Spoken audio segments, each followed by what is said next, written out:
Good morning to everyone. My name is Maria Hadjidanio, and on behalf of the LIFE Cyclamen project and the Department of Environment in Cyprus, I would like to welcome you all to this LIFE networking event. We are excited to have over 100 participants on our networking platform from 15 EU countries. Our platform will remain open for you until December 10th, so you can schedule one-to-one meetings, learn from one another, and hopefully form new collaborations that can lead to successful new LIFE proposals. Now, let's see how today will evolve. Firstly, I would like to ask you all to mute yourselves if you haven't already done so. Feel free to send us your questions at any time through Slido by typing hashtag LifeNetworkingCY right here. You can also lag other people's questions because popular questions will be answered first. So I urge you to open Slido now. Type hashtag LifeNetworkingCY and be ready to post your questions. Today's event will be recorded and the recording will be shared with you in the next few days. I will now give the floor to Mrs. Elena Stylianopoulou, Head of Nature Protection Unit and Waste Management Unit at the Department of Environment in Cyprus, as well as Project Manager of the Cyclamen project. Mrs. Stylianopoulou will share with us the benefits to Cyprus from the LIFE Cyclamen project. Mrs. Stylianopoulou, are you with us?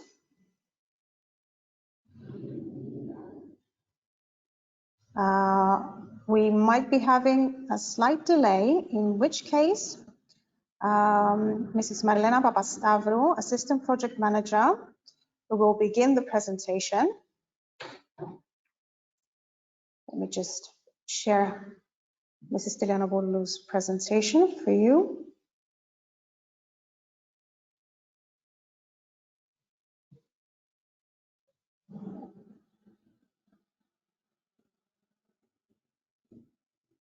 There we are. Mrs. Papastavrou, are you with us?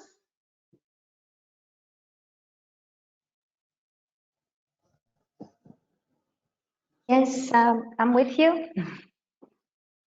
Thank you, Maria.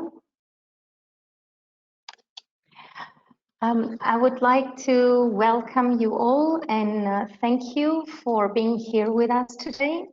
I would also like to thank the speakers who've accepted our invitation and are here with us today as well. So I will continue with, I will start rather with the presentation of Mrs. Elena Stylianopoulou. There might be some connection problems. I don't know when she will be able to be on board with us. But since we have the presentation, I'll start right now. It's LIFE. LIFE, it's the European instrument for funding ideas and supporting the implementation of European environmental and climate legislation. Like every other LIFE project, when you have an idea about something and you have a catalyzer like LIFE, then there is a chance that your idea will become reality. It's like dreaming of something and then using LIFE, you jump from dreaming something into living this something you dreamt of. So in Cyprus, we've experienced low levels of participation in LIFE program in comparison with other member states. So the LIFE program gave us the chance through capacity building projects to be able to empower and capacitate the national contact point of the member states that were eligible with personnel, with skills, knowledge, experiences, and networking in order to be able to enhance and outreach our services to the applicants, to potential applicants, and to beneficiaries later on, in order to be able to increase Cyprus performance levels in this LIFE program, increase the level of quality as well as quantity of proposals. Now, what are the benefits to Cyprus out of this Cyclamen project?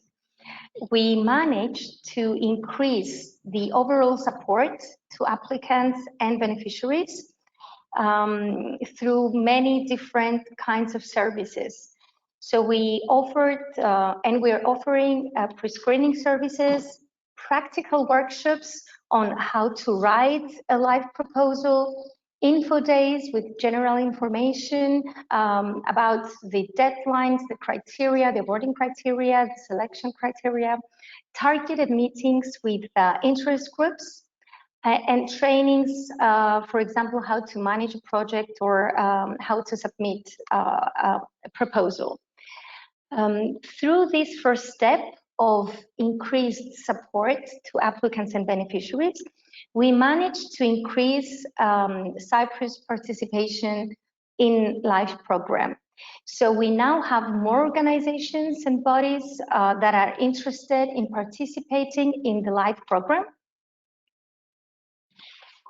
We also managed to better implement the European regulation through running and completed LIFE projects covering many different topics related to nature and biodiversity, environment, waste, and climate action. We also managed to have our two first integrated projects, big projects, 10-year duration projects for nature, and we now start one new project for waste management. And this was a very big success for us. And we also managed to promote and support national co-financing. It seems that the member states that perform good in LIFE most of the times are the ones who also have a national co-financing scheme supporting these projects. So we managed for the moment to have a national co-financing scheme for the two integrated projects, and we're trying to promote national co-financing for traditional projects or standard action projects as well. Last but not least, we managed to increase awareness around the LIFE program, make people aware of this instrument and be accepting this instrument and the results, and see the results of the projects and the benefits of the projects at a local level. So I can now go on with the next presentation.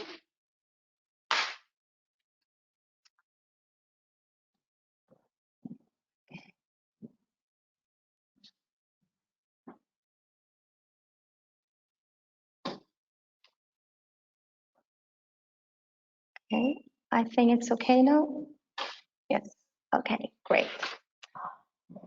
So a few words now about the accomplishments of our capacity building project, our LIFE Cyclamen project,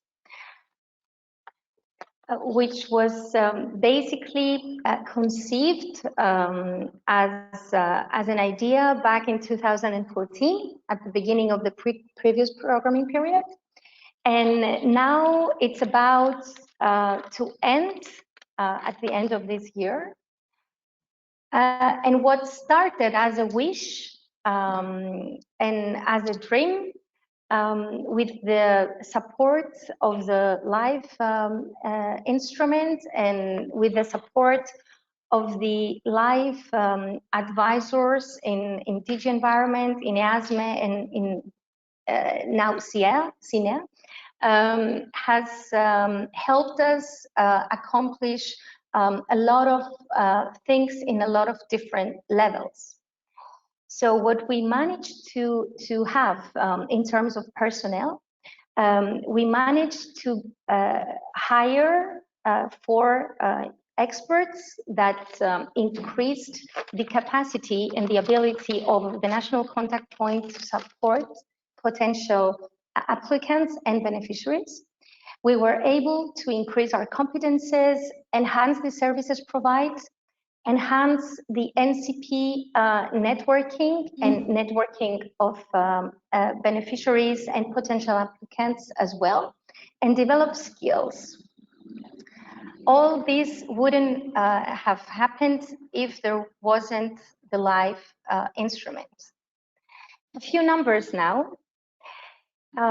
So we see a pre-cyclamen, the number of submissions we had, and we see that during the Cyclamen project life, we were able to increase this number by 50%. So we see that we have more submissions, which is good to see an increase, but it's even better to see that there is a 60% increase in the project's finance. So this is a big success for our small country, for our small island. And this success is translated into better implementation of the European environmental and climate regulation. Regarding the info events, we increased our info days and the events offered to the public. So we now have 51 events with more than 1,100 participants. Participants in different events covering general info days, meetings with interest groups for specific topics, trainings, how to submit or how to manage a project, and writers' workshops, which were really successful, especially the latest ones just before the COVID pandemic, with the physical presence always adds up to the value of these kinds of workshops and events. So we had more than 50 events and more than 1,100 of participants. Yes. Regarding networking, we are now at our 4th event. We have more than 320 participants, and using the networking events, we were able to invite guest speakers from other member states and from other projects, as you will see later on, that are really of value to us, to all of us, transferring their best practices, their knowledge, and their experience through the LIFE.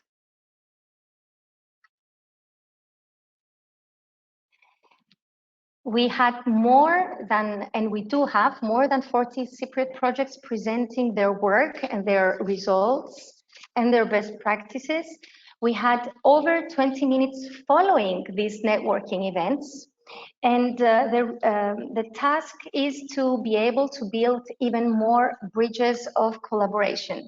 So by having the new interested people and the beneficiaries or previous beneficiaries of projects, these, when they're brought together, it's not only the best practices that are being exchanged, but there's always the floor for new collaborations and new beginnings, for new ideas to be developed and implemented.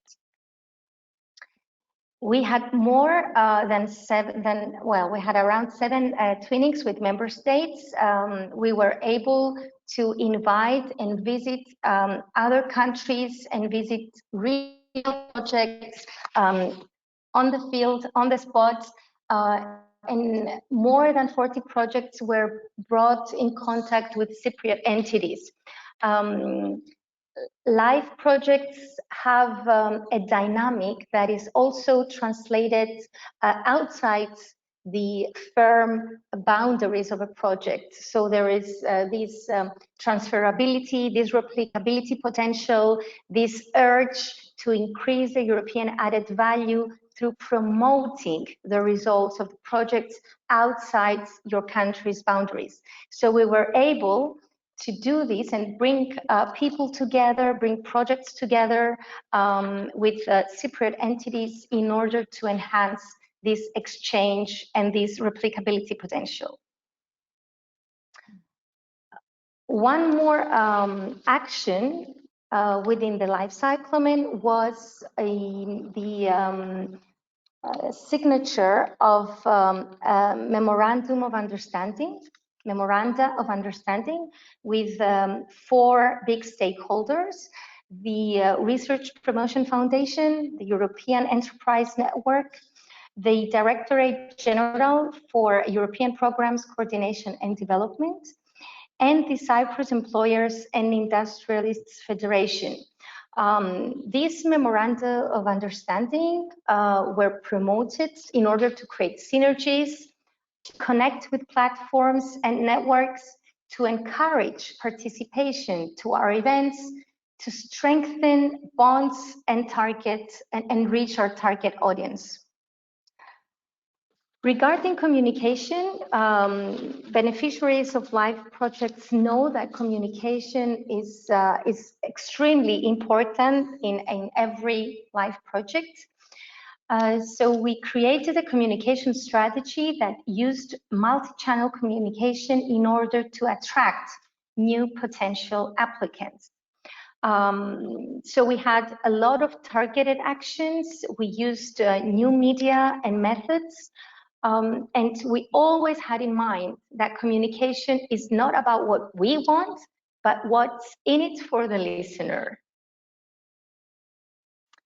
So this multi-channel communication included a lot of TV spots and presentations, brochures, podcasts, radio presentations, social media campaigns, digital banners, articles, press releases. Of course, the digital ones increased post-COVID crisis as a means to tackle the crisis, the pandemic, and still be able to reach our targets. We had meetings with journalists. That was one of the big tasks we have from the beginning of our vision. We were able to build bridges of communication with 22 media and media groups. We invited them to visit LIFE projects because it's of great importance to be able to go on site and see with your eyes and smell and hear the sounds of a project, because it's not just papers and strategies being implemented in offices and in closed spaces, but there is real work being done on the sites. And through these meetings with journalists, we were able to attract the attention of 67 media representatives, which is a great success. We also were able to build a help desk and sustain a help desk, which offers 3-layer services. We support potential applicants. We also support project beneficiaries, and we also extended our support into the afterlife of these projects. So in a variety, through the variety of actions like pre-screening, partner finding, one-to-one meetings, we were able to increase the quality of proposals and the success of Cyprus. Having to tackle the COVID-19 challenge, we were able to fully and quickly adapt to the new status quo, to the new reality, and we managed to increase participations to our events, even though everything was switched into a digital form, like our networking today. But we were also able to attract more participants from other member states. And my last slide has to do with the promotion of the national co-financing scheme. We managed to co-finance the two big integrated LIFE projects that we currently have. And we're trying to promote the co-financing, the national co-financing for traditional projects, for the standard action projects. This is something we are concentrating on and really trying to promote, and we hope that soon we will be able to share the good news with you. I would like to once more thank you for being here with us today, and thank in advance our special guests, special guest speakers, on behalf of projects, on behalf of national contact points of Spain, Italy, and Greece. And thank in advance Angelo Salsi on behalf of CINEA, who's been really supportive the past 10 years that I know him. And hopefully we will have more of you on board in this life journey. Thank you. Thank you very much, Mrs. Papastavrou, for both presentations. Mrs. Stylianopoulou will be with us later in the day. And we're now ready to begin with our first guest speaker, Mr. Federico Benvenuti, member of the Italian LIFE National Contact Point Team, will explain to us how Italy has benefited from the LIFE program and how Italian LIFE projects have impacted policy uptake. Mr. Benvenuti, we can see you, but we can't hear you. Unmute yourself, please.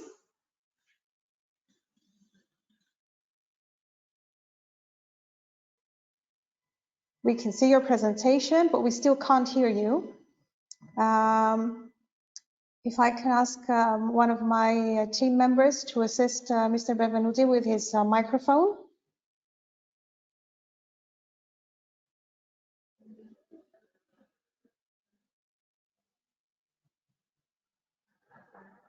Just now, can you hear me? Yes, perfect. Yes, okay. Go ahead. Okay.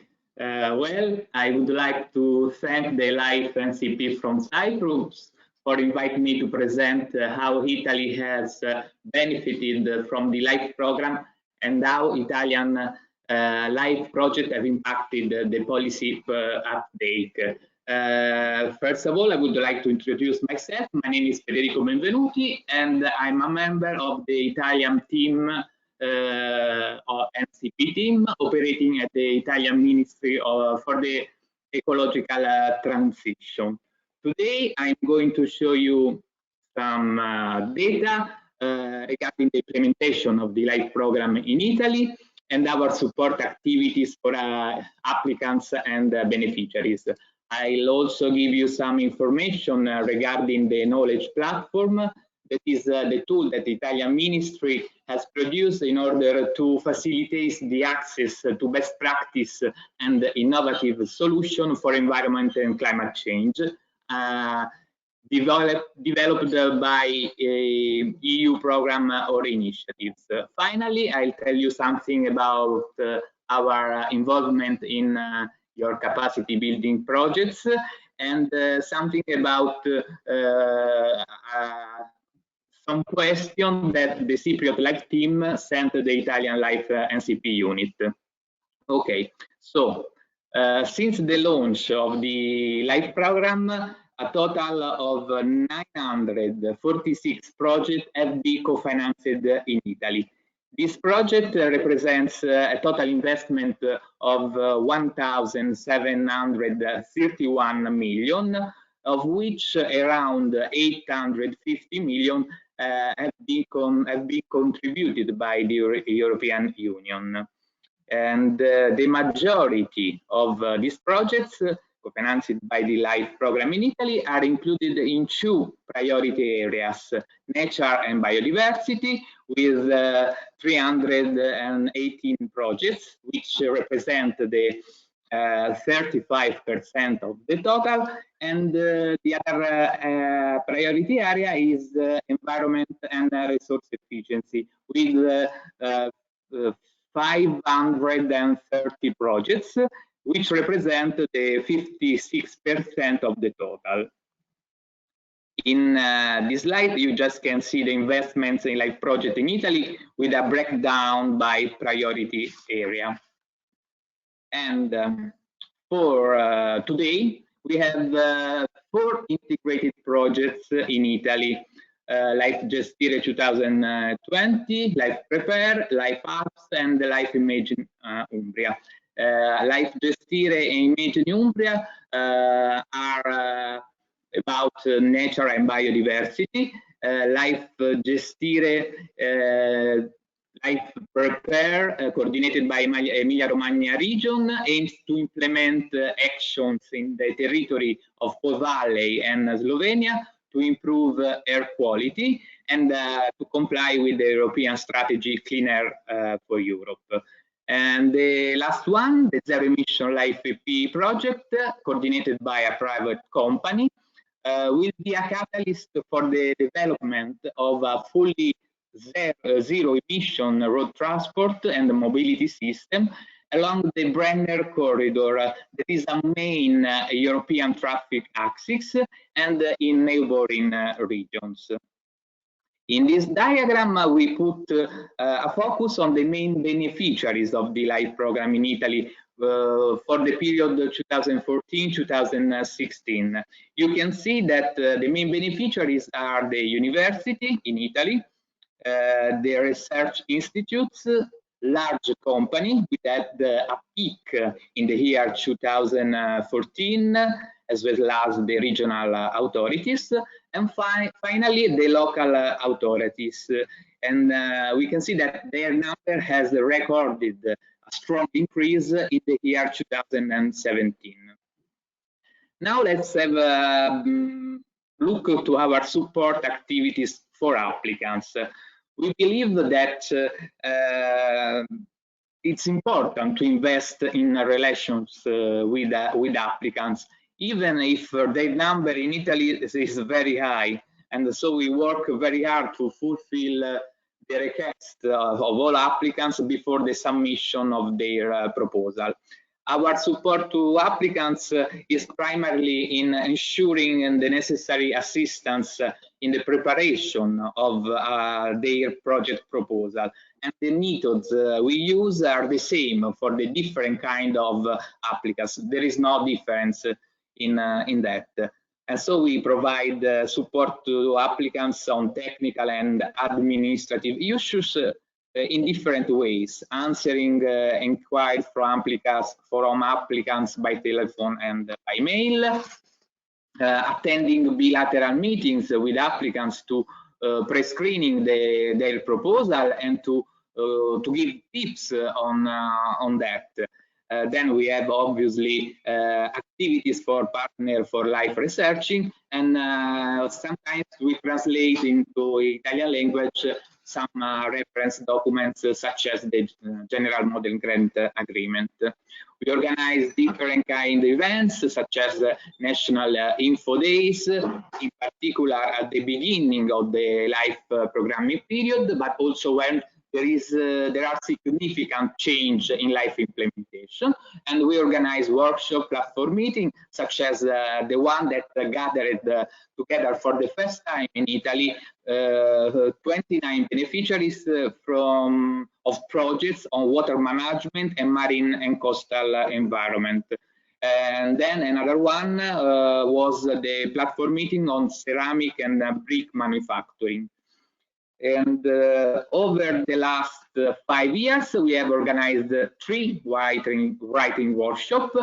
And we think that this kind of support is very interesting for our applicants because the number of participants in these events was very high for each edition. I think around 200 participants for each event. These events for us have a high add value for applicants because they have the opportunity to analyze concrete example of proposal, so resulting effective for the preparation of a good project.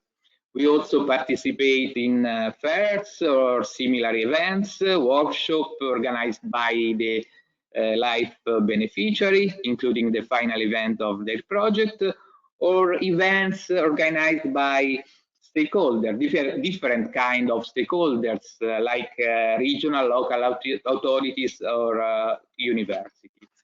We also participate in monitoring visits organized by the monitoring team by the European Commission.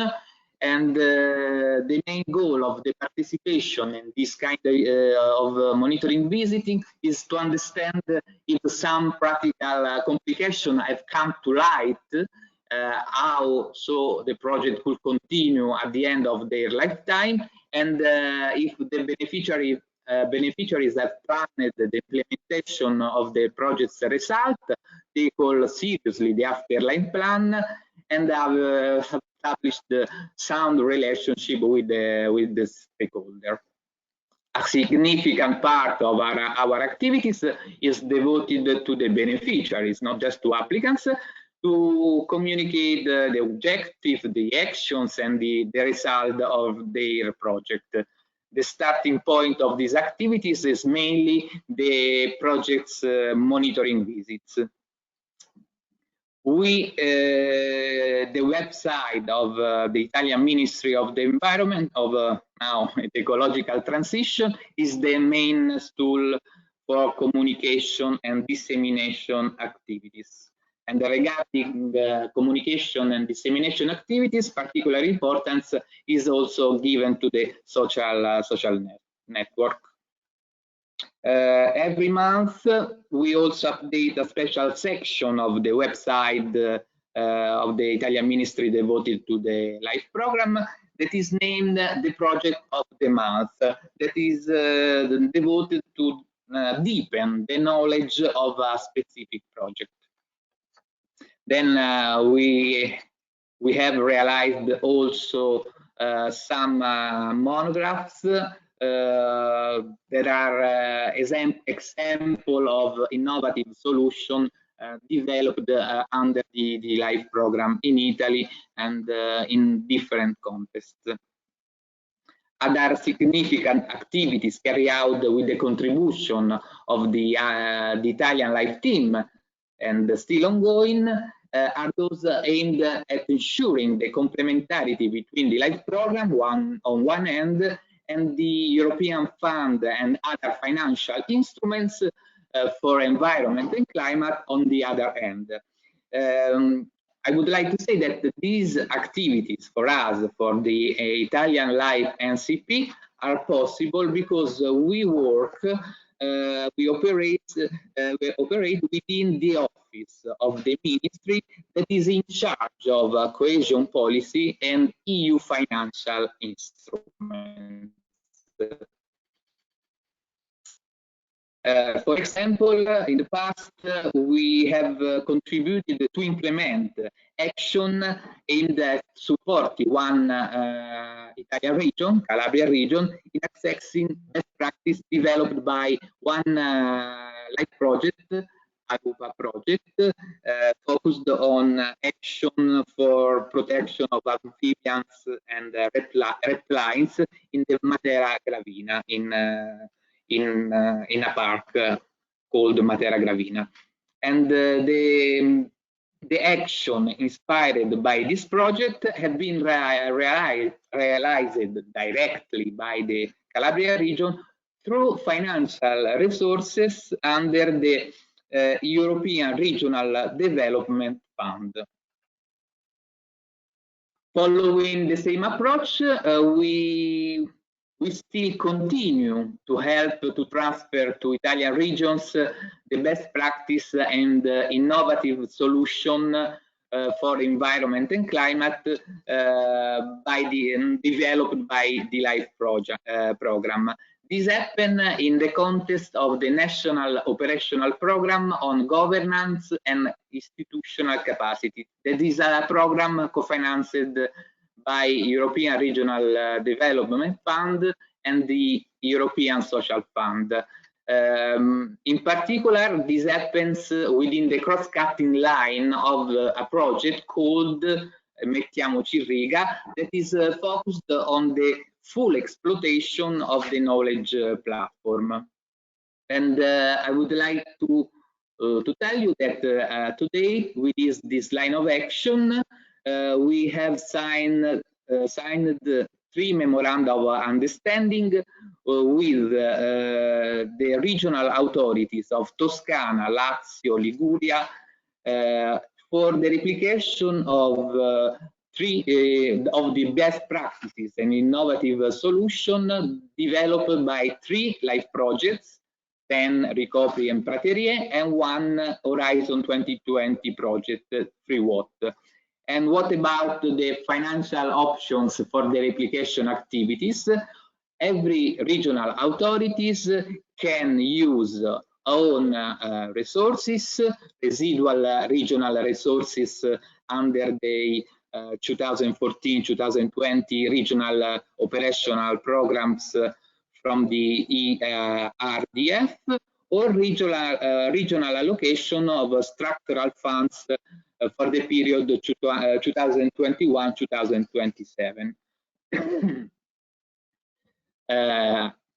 Again, on activities for complementarity, the Italian Ministry is also partner of several projects that are implemented through the Rural National Network Program, co-funded by the European Agriculture Fund for Rural Development, including the project, one specific project that is focused on complementarity between the LIFE program and rural development policies, which envisage the direct involvement of our team. And let's go to the knowledge platform, our tool, called Best Practice for the Environment and Climate Action. That is the main tool of the ministry to implement the foreseen activities for the complementarity.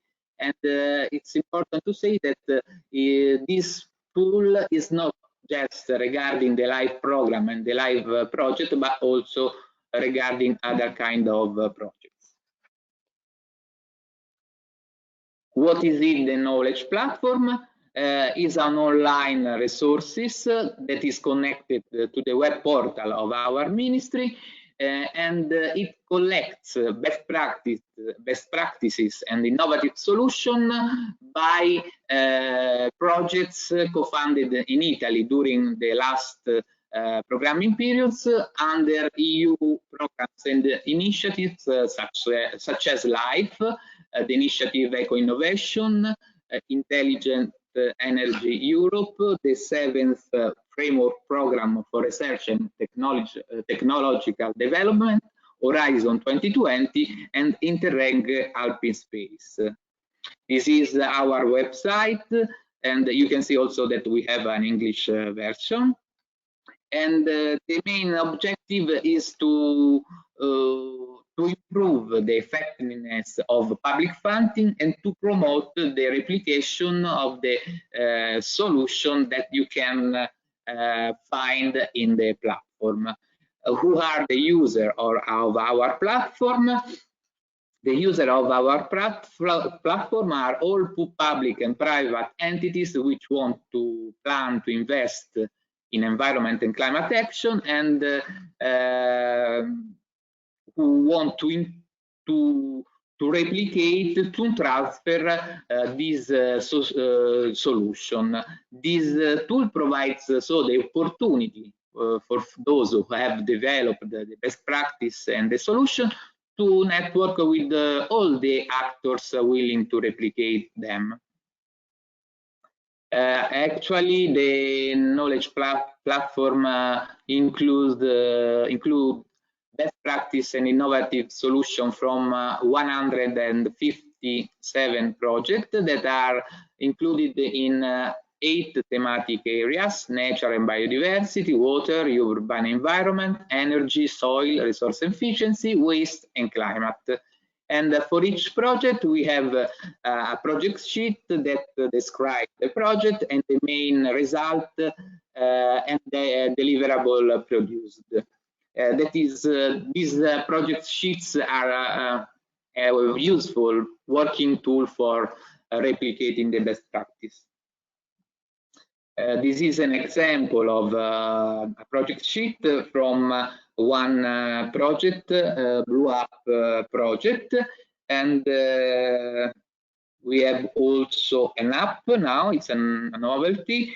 The knowledge platform app allow anyone with an iOS or Android device to geolocate the site of the projects that have developed the best practice in order to discover through a step-by-step journey in augmented reality the goals of the platform and to acquire awareness on the main environmental and climate issues.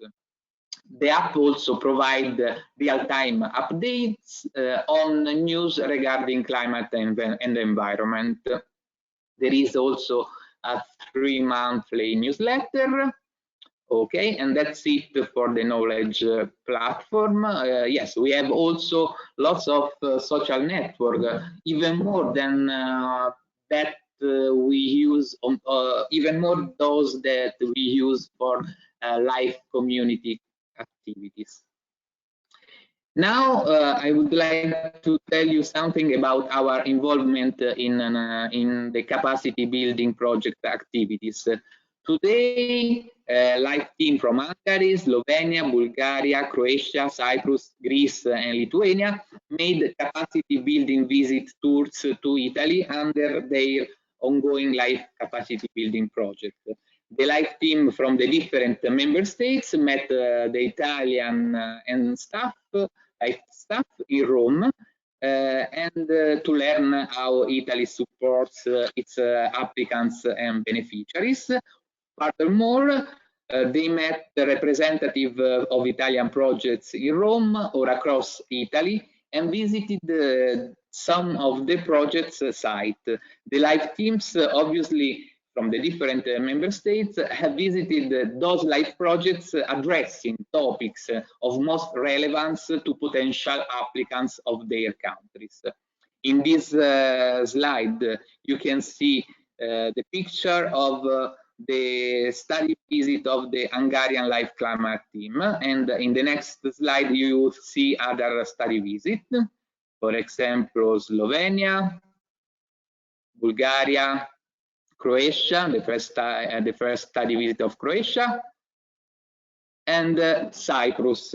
This is the study tour to LIFE projects in Italy, in Rome, Perugia, Arezzo, Pisa, and Milano, of the Cypriot LIFE team with the Greek one that happened in December 2014. In this event, 2 LIFE projects have been visited by the 2 teams, LIFE Diamede, Refibre, Sun Life, O Life for Climate, Remida, Nereide, Rewot, Elba, PERT, Gestire and Gestire 2020, and Life Food Waste Stand Up. Other picture, Lithuania, Hungary, the second study visit, Hungary, the third one, and finally the second visit from Croatia. We also I participated in networking and experience exchange workshop or live information session organized by Hungary, Croatia, Slovenia, Malta, and now Cyprus. And okay, now if I have just 2 minutes, I'll try to answer some questions the Cyprus LIFE team has sent to Italian LIFE CP unit, just giving you some suggestion, inputs, or information. The first question is, what are the benefits for Italy from the LIFE program and projects? Well, we can say that the LIFE program is the main source of funding for environment and climate in Italy. In Italy, in fact, we don't have cohesion fund resources, and we don't have a national operational program for environment and climate funded by the European Regional Development Fund.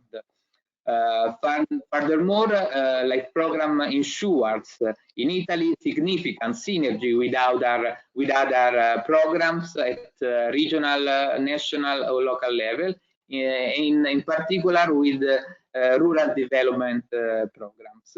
And so it contributes to increase the synergy, the mainstreaming, the integration of environmental and climate objective into other policies. In Italy, LIFE project have provided a great support to implement the Natura 2000 network, in particular with the project LIFE Gestires, LIFE and PanLife. And this is the main suggestion we can say about our experience. The second question is how Italian LIFE project have impacted the policy uptake. In this case, allow me simply to give you a couple of examples. The first one is the project LIFE NOVA, No Waste.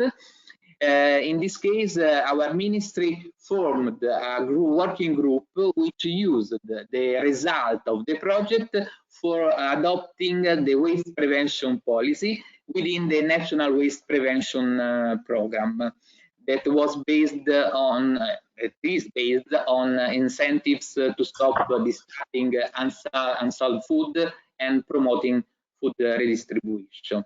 The other good example for us is LIFE Remita that the Cyprus LIFE team have visited during the study visit. With this project, we had in Italy the opportunity to provide concrete indication for the update of the EU regulation concerning the management of biogas with low caloric content. And in particular, this project helped to upgrading the best available technology on this field, and legislation also at different levels. And in this regard, LIFE Remita has contributed with a bottom-up approach to the technical upgrading of the landfill directive. We also can see that for us it's a great opportunity for the LIFE program for transnational cooperation with LIFE, obviously, and in this sense I would like to recall you some transnational LIFE projects involving Italy and Cyprus, and addressing various topics. Such as Organico Life Plus on organic farming in the context of climate change mitigation, LIFE Urban Proof on resiliency of municipalities to climate change, LIFE Braver on EMAS scheme, LIFE Cab on bio-waste management, LIFE Green Grapes on sustainable viticulture, LIFE Calliope on protection of coastal dunes, sublittoral sandbanks, and marine reefs, and finally the LIFE EBP on bio-based products obtained from municipal bio-waste. Okay, in this slide you have the names and the contacts of our team, and that's it. Thank you for your attention. Thanks. Thank you very much, Mr. Benvenuti, for the very interesting presentation. Remember, everyone, that you can start sending us your questions and liking other people's questions to give them priority in answering. You can use Slido for that. I would now like to call Mr. Ignacio Rubio Romero. Mr. Rubio Romero is the coordinator of the unit responsible for the national contact point for the LIFE program and the secretariat of the Spanish Network of Environmental Authorities. He will share with us some hints and tips for a successful LIFE project and an effective afterlife. Mr. Rubio Romero, we can see you. If you can start sharing your presentation.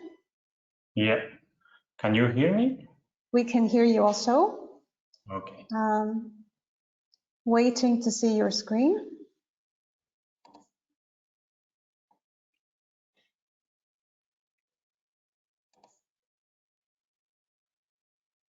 We can see your screen now. If you could just maximize it. Yeah. Perfect. You can go ahead. Okay.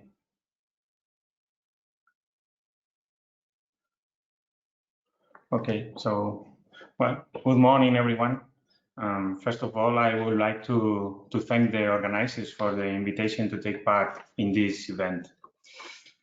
I guess that one of the reasons that to invite the Spanish National Contact Point, also as well as the Greek and the Italian, is the good performance of our national applicants in LIFE program, as we can watch on this slide. In it, we can see that we occupy 3 of the 5 positions, the 5 first positions, by number of projects approved by member states in 2014, between 2014 and 2018. Despite these figures, which are similar when we look at the UE contribution to LIFE projects by member states, the truth is that there is not a secret magic formula behind that success. If we focus on the success rate, the 3 of us are quite far from the first position, with success rates ranging from 15% in Spain to 11% in Italy. In other words, one of the reasons of the high number of projects approved is the huge number of projects submitted. And of course, that a large number of them are high quality proposals. Here we can see the huge number of projects presented every year. That said, today I will try to share you with what we at the Spanish National Contact Point consider is our contribution to this reality, what we do and what we tell Spanish applicants when we have the opportunity to do it. There are two LIFE national contact points in Spain, the LIFE set national contact point and another one responsible for the 3 other sub-programs and the general issues of the program. And human resources assigned to them are, which you can see in this slide, 1 Deputy Director General, 3 civil servants, and 4 technicians who work part-time, and they are specialized in different areas, environment, forestry, biodiversity, and financial. As national contact points, we disseminate the program always we can, and we do it mainly through meetings, seminars, and workshops at national, regional, and sectoral level. In these meetings, we tell about all updates on the LIFE program, the results of the course, etc. After dissemination, we provide support to applicants by phone, email, and personal interviews in which we answer technical and administrative inquiries, but also critical issues about how to approach the projects, the proposal itself, etc. I must highlight the long experience of our 4 technicians who really know and love this program, and that makes the difference. Turning now to the hits and tips, what does a project have to be a LIFE project? Well, your project must provide an innovative solution to a specific environmental problem with an European scope, with the collaboration of an experienced, reliable, and united consortium. So your project must aim to solve an environmental problem relevant to Europe. It must be innovative, applications and techniques approach not yet used in Europe. It must have technical maturity. It must have added value for Europe to demonstrate and develop European Union policies or objectives. It must have an environmental, economic, and social impact in Europe. It must have quantified objectives. The results of the project must be exploitable, replicable, and transferable. You must have an exploitation plan with economic viability on the market service, technology, or product. You must think very well about the sustainability of the project in the proposal. We will talk about this later. And the project must be aligned with the LIFE priority areas and European policies. The first advice that we can give you is start early, the sooner as possible. The second one is you must read the relevant information. All the answers to your questions are in these documents, mainly in the call documents and in the annotated grant agreement, which you can also call them the Bible. Life regulation and multi-annual work program are not so important. They are important, of course, but the calls are the most important documents with difference.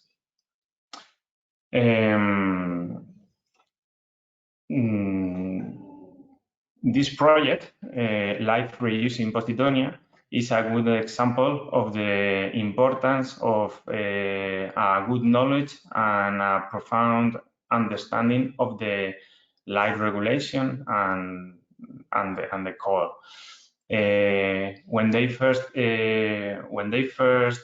applicants first contact us, they found an initial rejection by the national contact points of the idea because it didn't fit the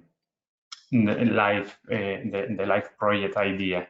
The use of the remains of a type of protected marine plant as thermal insulation did not seem to comply with the environmental and construction laws. But with a good knowledge of the life regulation, they studied profoundly. They finally got a great success. They got the Life Award in 2021. The work is now in the catalog of ecological building materials made by Balearic Institute of Housing, and they have incorporated these ecological criteria and techniques for the new public housing developments in Baleares. The third advice we can give you is that choose your idea, structure it well, and stick to it.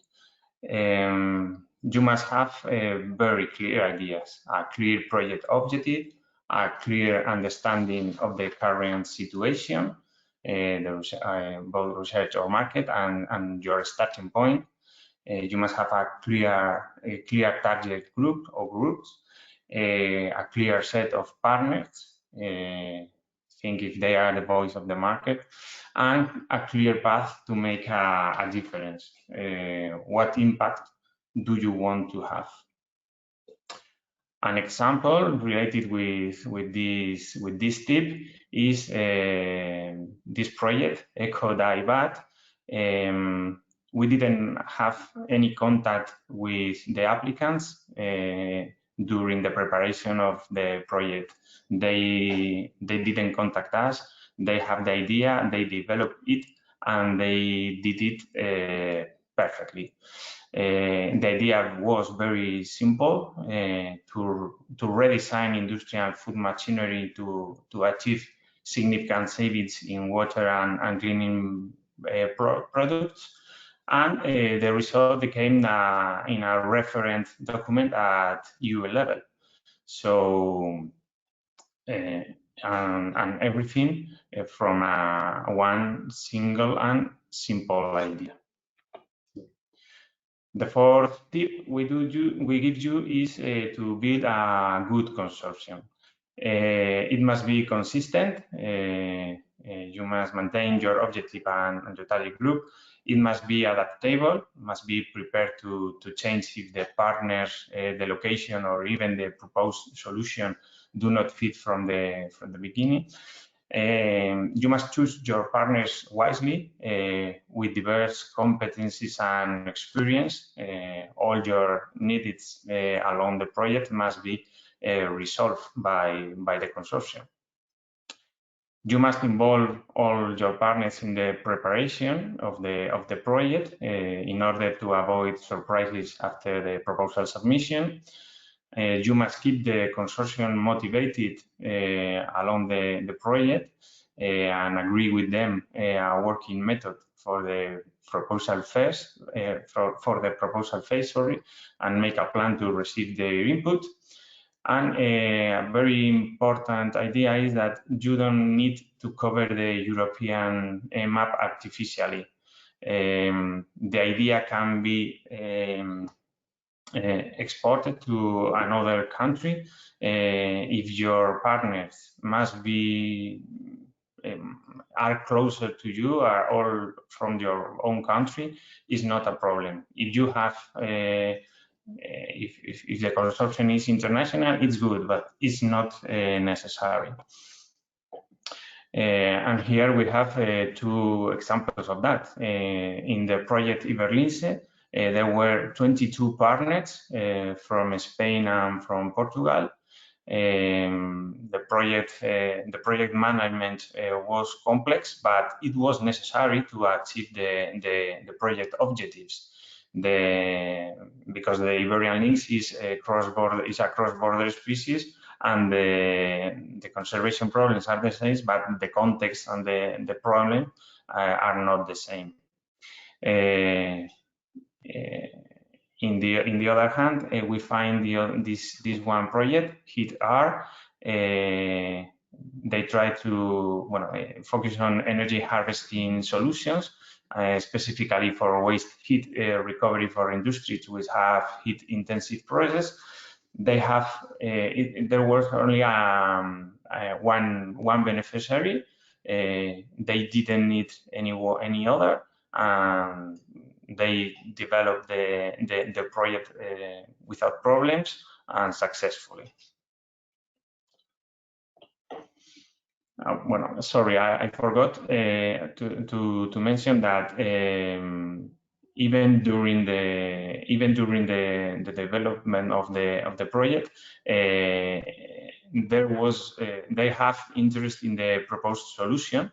Before the end of the project, it was close to market and it was successful. The fifth tip is to design an adequate budget. Now the way you must to define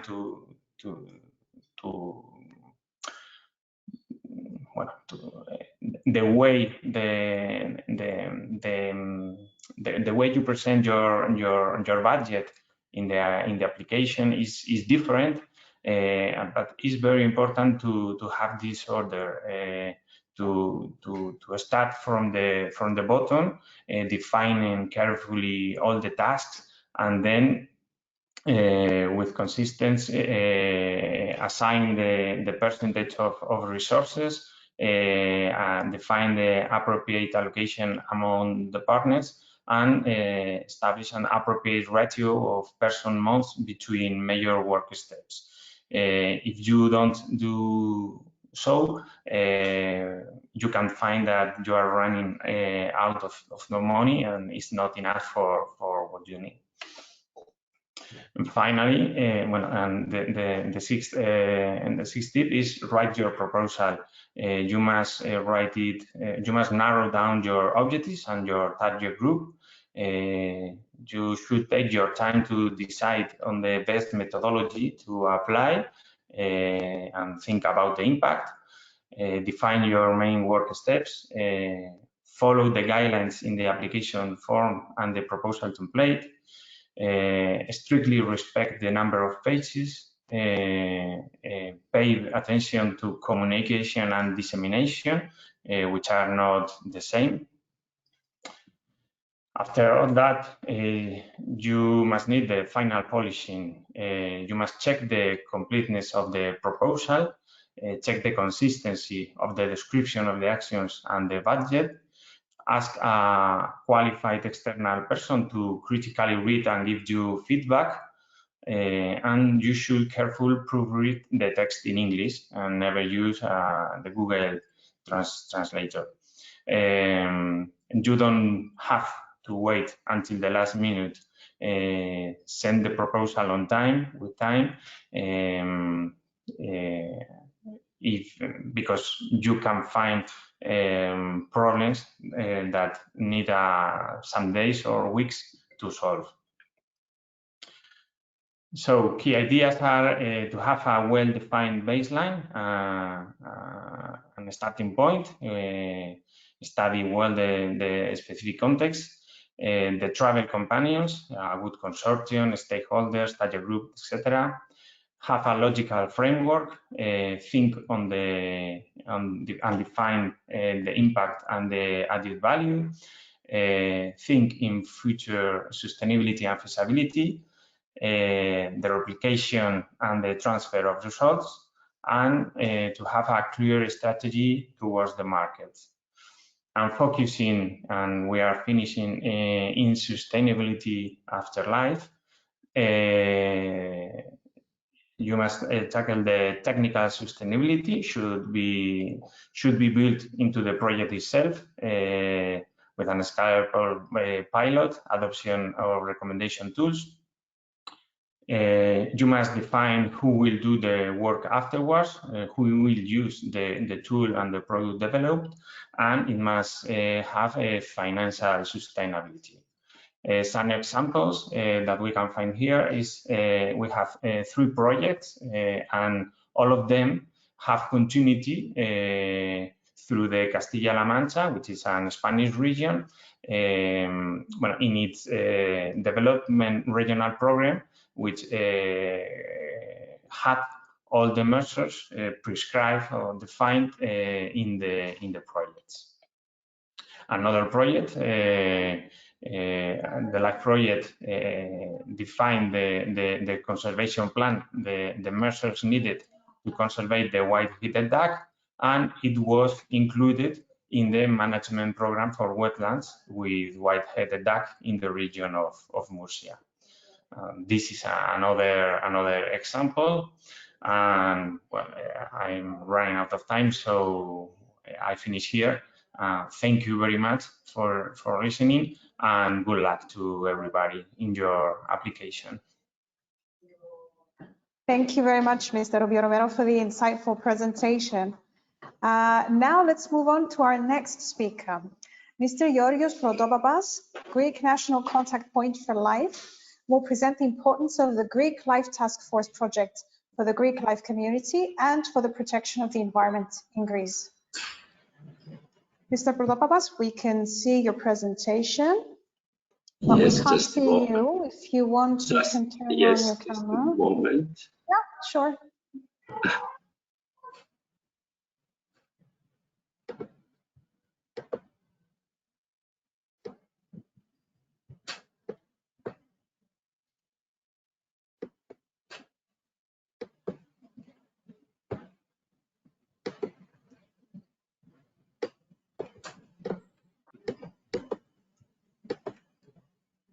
We can see you as well. There you are. Hello, everybody, and thank you for your invitation. A special thanks to Maria and Maria. Sorry, and before Panos. you begin, if you can just maximize your presentation. Sorry? Sorry? Sorry, Mr. Villalobos, if you can just maximize your presentation so we can see each slide better. I do it.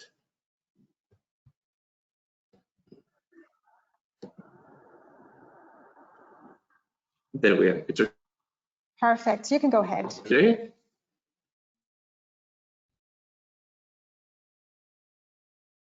Yes, go ahead.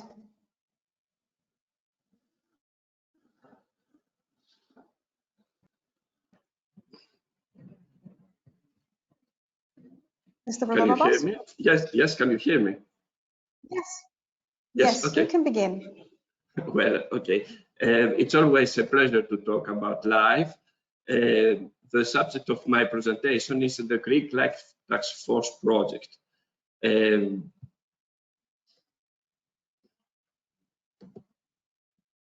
Well, as already said, my name is Georgios Protopapas, and today I will be highlighting the Greek LIFE Task Force importance from the Greek LIFE community and the protection of the environment in Greece. Before I begin, please allow me to introduce myself. I'm currently holding the position of Director of Green Fund. It's a public body supervised by the Ministry of Environment and Energy. It's an entity focusing on financing programs which aim to the protection, upgrade, and restoration of the environment. Since 2010, I have been the national representative of the LIFE program, the financial instrument of the European Union for the environment and climate action, as committee member and contact point. My professional identity is also marked by the management of the Greek capacity building project, the LIFE Task Force, that upgraded the context by consulting to the effectiveness of the intervention of the LIFE NCPs. The context of my presentation is focusing on the operation of Greek LIFE Task Force, and it's divided in 3 areas. The previous experience of past LIFE projects in the member states has highlighted the importance of LIFE NCPs due to support the applicants and beneficiaries in participating and implementing LIFE projects. Therefore, it's crucial to understand the context before the establishment of the Greek LIFE Task Force regarding the support provided to the beneficiaries. During the past LIFE implementation period, the NCP's task was assigned to permanent personnel of the Ministry of Environment and Energy, among a series of other duties. Thus, due to time, capacity, and logistics limitations, it was difficult to provide extensive and well-focused assistance to potential beneficiaries. Some of the most significant issues identified included the overwhelming bureaucracy to the beneficiaries from the public sector imposed by legislation that came to force after 2010, and demands for many times additional and time-consuming procedures for the approval of simple project activities. Financial crisis, meaning that the allocation of own funding needed for the application and implementation of LIFE projects were becoming scarcer and scarcer, while co-financing had almost disappeared. The overall conclusion of the pre-Greek LIFE Task Force era was that the performance of LIFE projects application and the project's implementation in Greece was done with great difficulty by the NCPs. By analyzing this situation, the Green Fund, an associate body of the Ministry of Environment and Energy, acting among others as a LIFE project co-financier and also hosting the LIFE NCP, provided the substrate for a more ambitious and dedicated performance on the NCPs. In this context, Green Fund participates as the coordinator in the capacity building project, which has implemented since January 2016 and was completed in July 2021 with the creation of the Greek Life Task Force, a team of 5 experts aiming to support the national contact points for the LIFE program for the effective participation of Greece in LIFE projects. All these years, Greek Life Task Force provide relevant know-how, assistance and consultation to potential LIFE stakeholders and beneficiaries, organizes meetings and workshops at the national and regional level, and provides technical assistance for integrated projects. On this table, you can see the function and the roles of the participant in the project. The project steering committee was comprised by the 2 NCPs, myself as project manager, and for the coordinator for climate change, who were Mr. Niavis, and 2 other persons from the ministry for the natural biodiversity coordinator and for the environmental coordinator. Also, we had the financial coordinator from the Green Fund, and of course you can see the support team from for the 5 experts.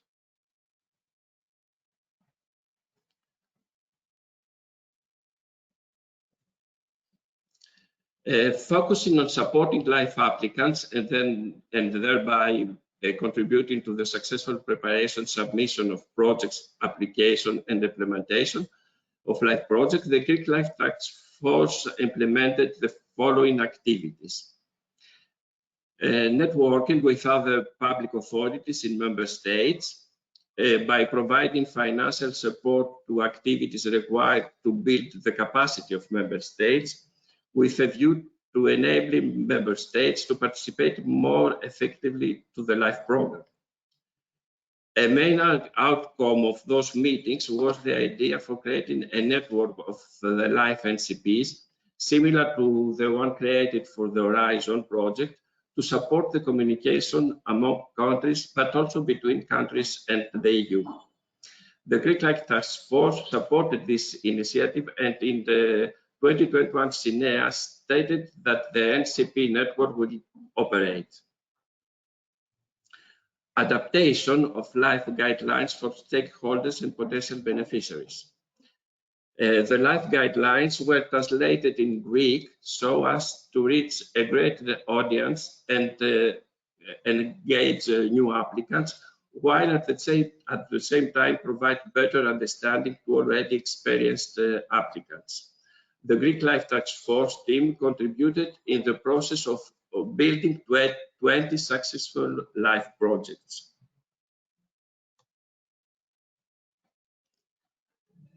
On this present table, all the successful LIFE projects are recorded.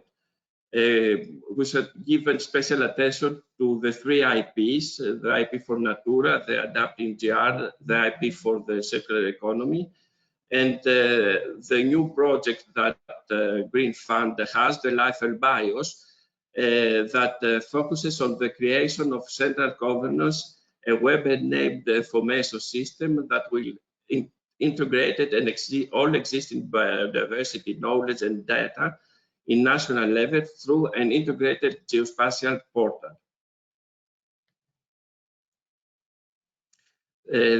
This action was also complemented by information that was provided through the phone and mails. From the beginning of the project, 265 supporting activities to stakeholders for traditional and integrated LIFE has been implemented. 24 new potential applicants were identified by utilizing the close-to-market database that has been developed for Greece by NEMO. The potential applicants were invited to sit on the same table with potential co-financing sources in the framework of LIFE and SMEs thematic event. Additionally, a guideline for common difficulties was published, raising by potential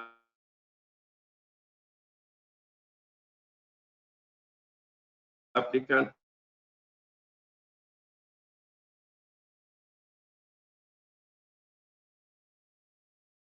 establishment of a help desk and an internet platform. In this context, a help desk was created dealing with administrative, financial, and technical difficulties that applicants face.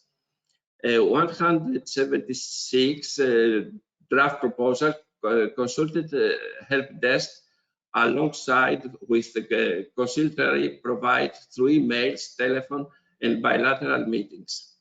The help desk is part of the support platform, which is constitutionally updated with new material for live calls and has more than 200 unique views.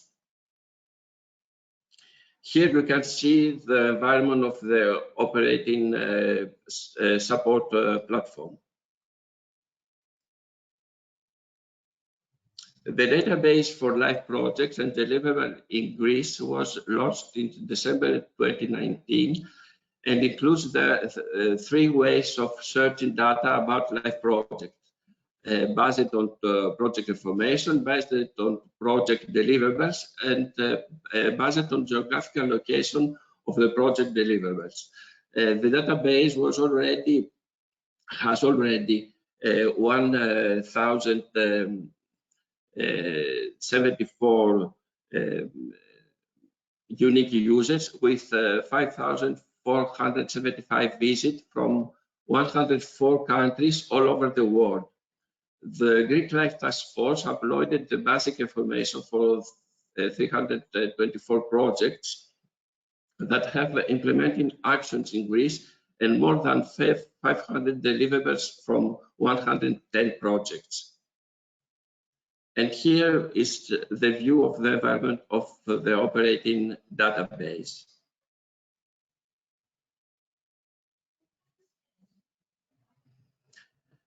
Promotion of the best practices and dissemination of results of Greek Life project. In this context, in the context of this action, 47 live projects were presented in live info days allocated in different cities, assisting the participants with ideas of a local character.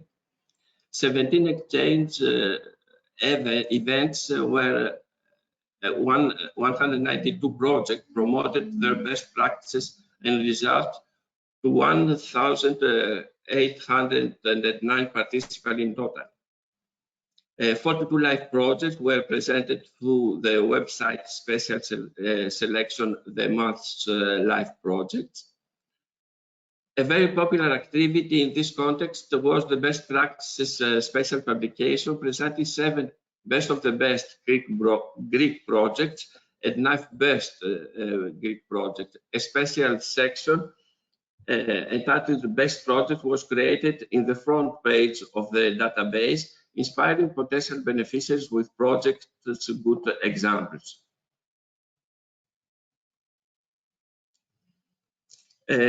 Financial and technical training on project management of ongoing projects.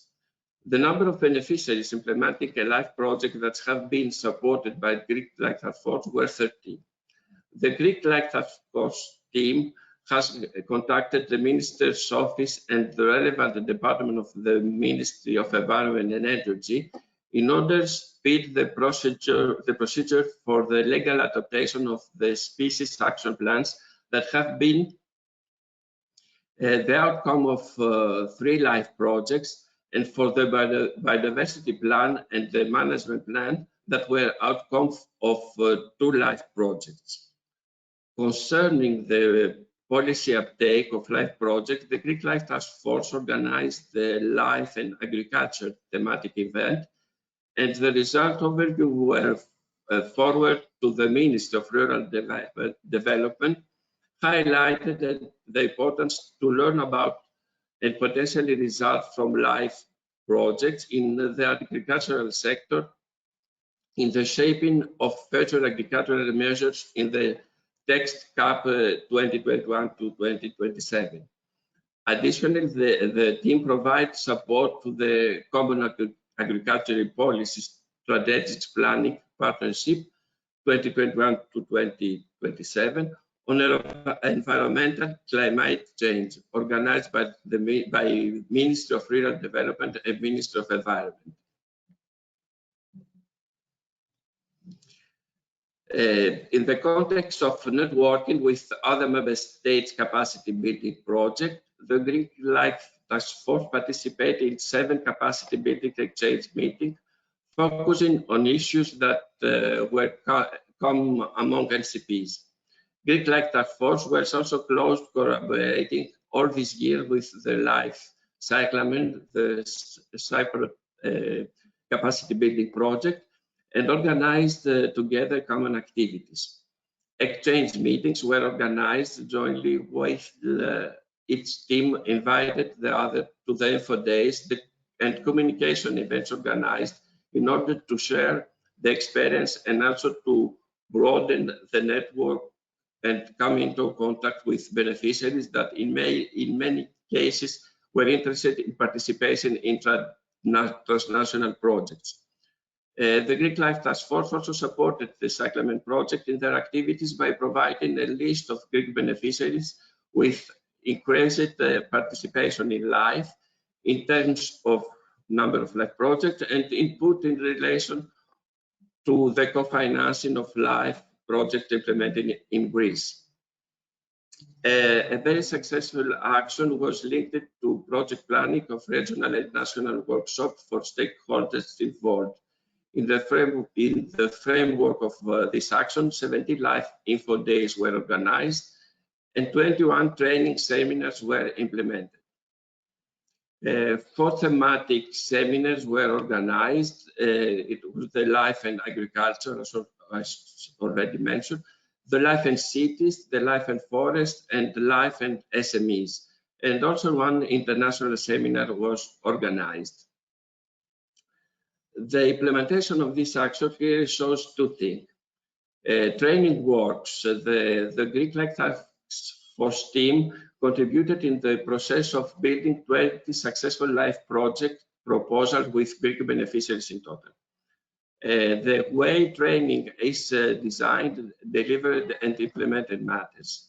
Starting in 2017, the first training seminar organized in Xanthi attracted 33 participants, while the digital thematic seminar LIFE and SMEs organized in 2021 reached 11,494 viewers through Facebook and the pages from which the thematic seminar was rebroadcasted.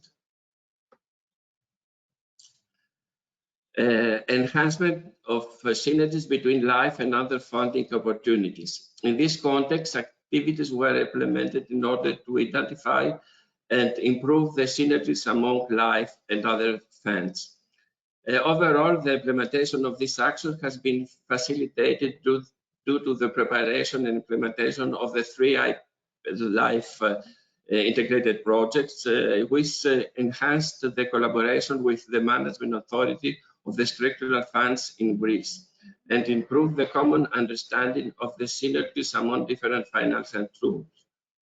More specific, 3 meetings have been held between the Greek LIFE Task Force and the management authorities of structural funds programs in Greece, while synergies developed with representatives of other networks related to environment, such as Horizon 2020, Interreg, COSME, Creative Europe, Erasmus, European Economic Area grants, and others.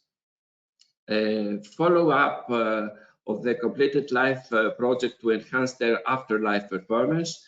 During the lifetime project, as assessment of the success and competition of recent afterlife plans, which were realized in Greece, took place. The most important problem that afterlife plans face in Greece during their implementation, which hampers their competition, are summarized in 5 measures points horizontally across all strands. The first is collaborating bodies do not undertake their representative responsibilities. Issues of functionality and jurisdiction responsibilities. Securing funds. Partnership consortium set up. Issuance of administrative and legal decision and laws. Low capacity building. These points may function as a tool towards between afterlife implementation, and thus were discussed with the following measure authorities and organizations of IPECA, the Natural Environment and Climate Change Agency, the General Directorate of Forest and Forest Environment of the Ministry of Environment, the regional life contact points, the national life contact points within Green Fund. 20 potential co-financers were identified and approached from the beginning of the project. The result is that the introduction of the analytical framework of life concept to the above entities, and therefore the engagement of the Greek life community, and a better understanding of the benefits of co-financing life projects aiming at the protection of the environment in Greece in general. Focusing on enlarging the pool of potential co-financial sources coming from the public sector, 2 milestones were recorded. In December 2020, the board of PESIDAP, is the Environmental Association of Athens and Piraeus municipalities, decided to support its members, that are the municipalities, when implementing traditional life projects. The topics for those projects is the protection and promotion of Mount Egaleo, the protection and control of public health through action to combat the disease Kala-Azar, also known as leishmaniasis, and the noise. And the budget is about 20,000 euros per project. And the second one is that in October 2020, it has been a meeting between the Greek Task Force and the representative of the Marine Affairs and Insular Policy Ministry. And during this meeting, the representative of the ministry within the Blue Fund expressed her will to support mature projects when applying to LIFE through the researchers of the Blue Fund. And the topic is protection of the marine environment. On this table, you can see the list of the official co-financing sources and the engagement in the principle of 11 entities to co-financing projects in an ad hoc basis and to disseminate the financial opportunities provided by LIFE to the networks. And moving to the post-Greek Life Task Force era, the LIFE community in Greece will continue to be supported in 3 levels. By the NCPs in terms of providing guidelines, practical information and assistance on all aspects of participation. By the 21 new establishment regional contact points of LIFE, representing all 13 regional units of Greece.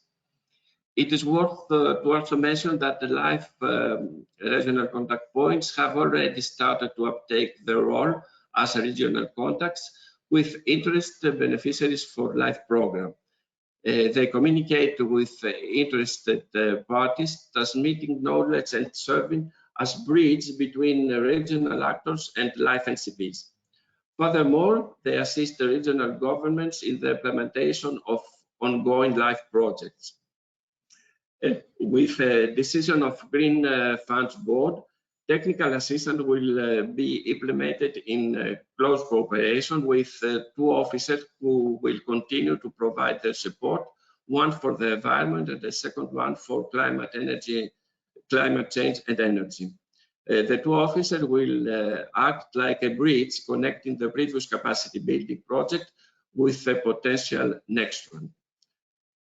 And I will thank you for your attention. And I would like to point out that with us is Dimitris Banousis, an environment officer, who is, and thank him for editing this presentation. Thank you. Thank you very much, Mr. Prodopappas, for the very interesting presentation. I remind you all once again that you can send all your questions on Slido, and we will attempt to answer them at the end. Now let's move on to our next speaker. We are excited to have with us Mr. Angelo Salsi, Head of Unit Senior DD2 Life Environment. Mr. Salsi will talk about the importance of the LIFE program and of the capacity building projects. Mr. Hello, Salsi, you have the floor. Yes, we can see you. And you probably can hear me because you just replied. Thanks a lot. So the first thing is that I reckon there are still interesting differences even in such a small continent like Europe is, because I was totally convinced that I was on time to connect to the meeting, and while your colleagues were already panicking because we have a 1 hour difference. So that's why I added on my agenda in Brussels time, and but apparently we don't have exactly the same time. So. But apart from this moment of panic, which has been solved, now we are here all together. We're normally traditionally late, so you are right on time.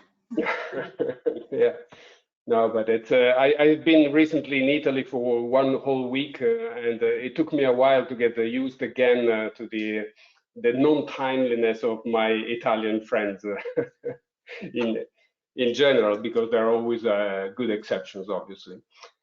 So apart from the jokes,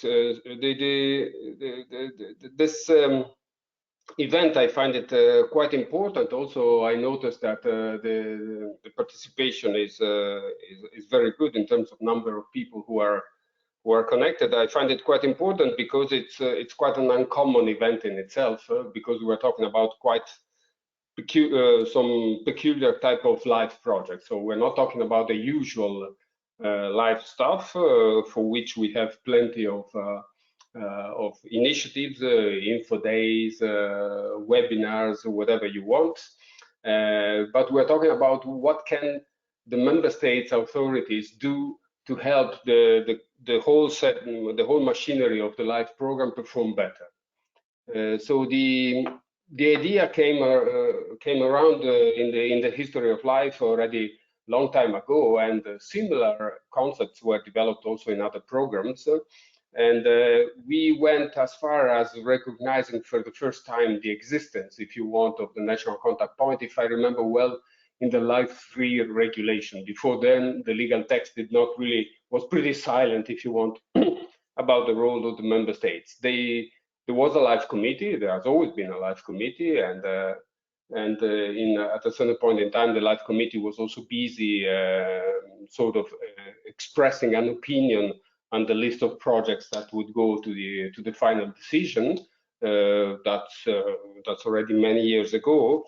But I think that from those times we have seen an evolution in the sense that the member states authorities have not only been busy with promoting LIFE in general terms, but also supporting at the beginning the potential applicants in the challenging task of putting their ideas on paper. Later on, assisting them during the submission period, and possibly even giving them advice to understand the evaluation phase, how this happens, and where do we stay, where are we in a given moment of time. And later on, I have seen more and more national contact points being involved in the follow-up of the projects, because in reality, the magic of all those programs is not how much money you bring home. this is sort of the most visible political statement for a member state, but I think it's the results of the projects which are the most interesting one, and not necessarily only the projects that are physically happening in the specific member state. Sometimes even projects which are taking place somewhere else. So we accompanied this evolution in discussion with the member states with the creation of this capacity building project, which is a creature that comes into life in the LIFE program only in the last round, and now it's repeated again in the present LIFE regulation.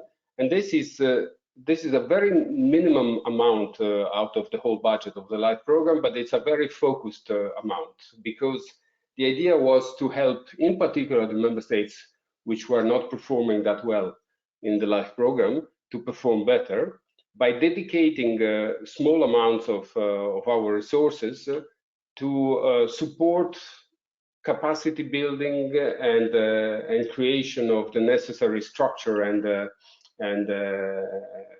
staffing and resources and knowledge at national level to make sure that these entities, these NCP, national contact points, would be able to perform better their intermediary type of role between, if you want, the LIFE program management in Brussels and the ground.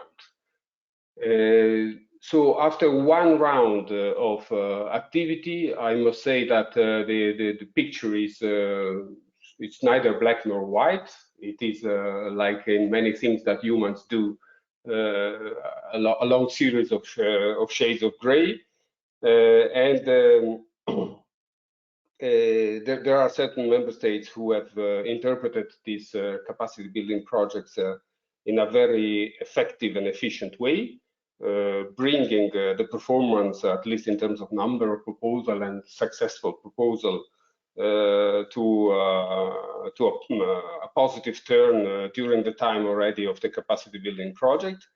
Others that have, a few of them actually have lost this particular opportunity. And then you have the in-between zone, which is the largest one, where improvements have been seen, maybe not to the level one would could have expected, but still improvements were there. So we decided all together with the member states that this exercise could and should continue. So we now have another round. I must say that Cyprus has always been on the front, a front runner in terms of the logic of the supporting the work of the national contact points.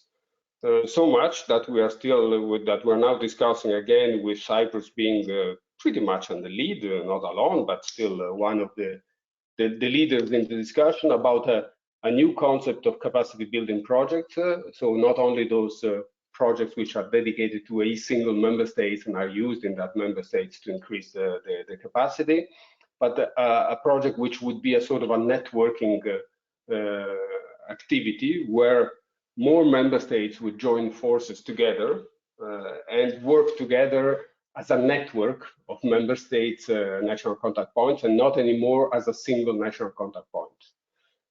So the two things, they are not one or the other. The idea is that there would be one and the other, so capacity building dedicated to member states and a networking capacity building project dedicated to several, if not even all the member states, if they so wish. So it's interesting to see how the things are evolving. To my judgment, probably not at the pace I would have wished in terms of timing, but still better than I would have expected at the beginning.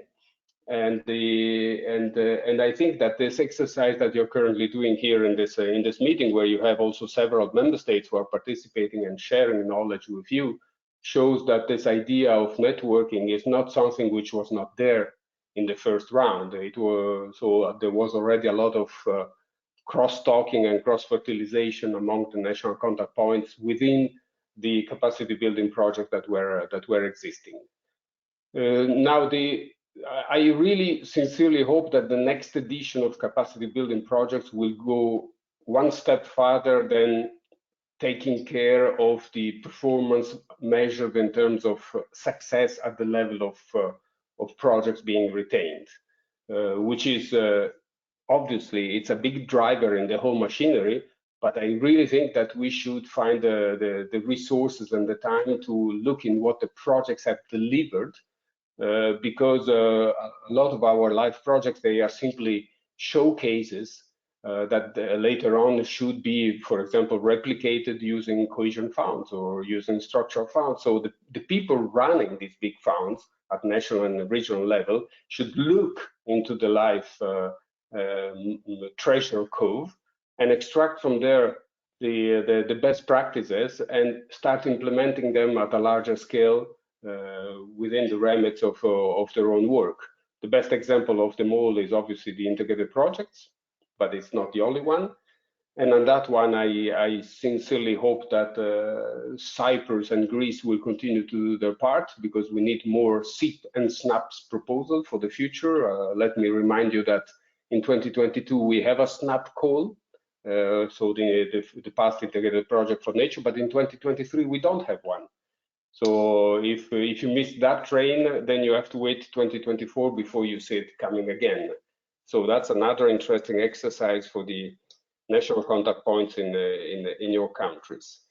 I think I'll probably leave you there. I hope that I did my job in sort of depicting for you a bit the history of capacity building and national contact points, and also the future evolution of this particular thing. And congratulations to Cyclamen for all they have done, and congratulations to my friends from Cyprus, who always were very supportive to the whole concept of the LIFE program. And I still see them as very big allies in this game of promoting sustainable development through the eyes of this particular program we manage. Thanks.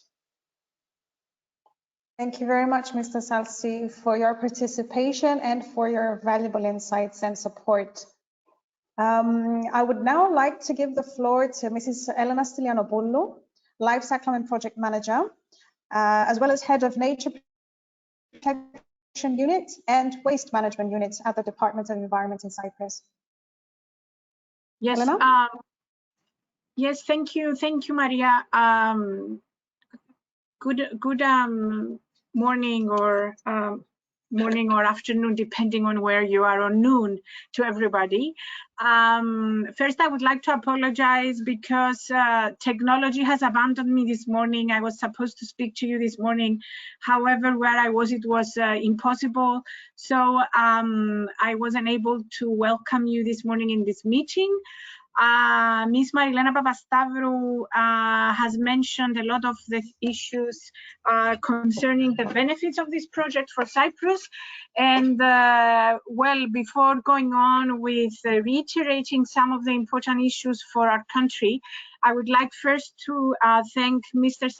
Salsi for all his good words for the work that has been conducted here in Cyprus. What I would like to say is that this work has been a great team effort from the national focal point, and as well as the group in the Cyclamen project.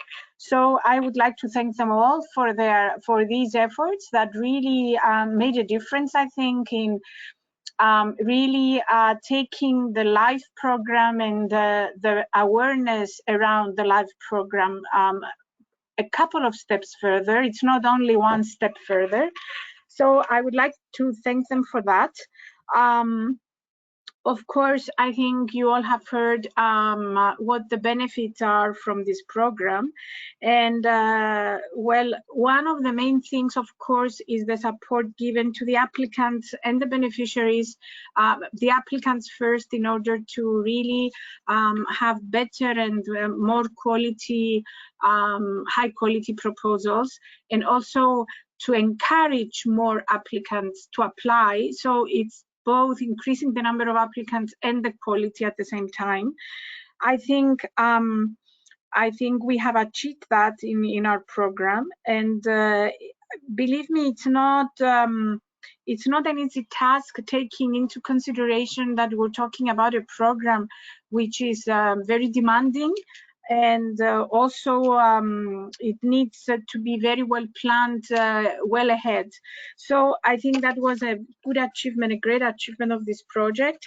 And I would like also to stand on the support that this program has given, not only in increasing the applications, but also supporting the beneficiaries through the implementation of their projects, solving little problems or advising on issues, which is like let's say non-typical advice, but also people felt that they had support, at least the first-hand support in things that in the things that have been worrying them. So I think that's also very important.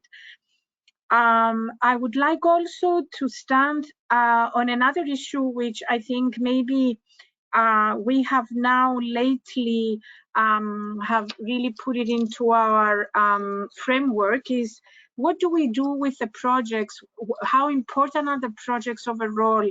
How do we make our projects important for the overall framework and not only for the project itself? I think this program, the Cyclamen program, has looked into this issue and try to really integrate the projects that have been implemented. The projects are being implemented into this wider frame, and creating networks and liaisons with with the authorities and with other stakeholders that could be involved. So I think this is also something that we should mention. And last but not least, I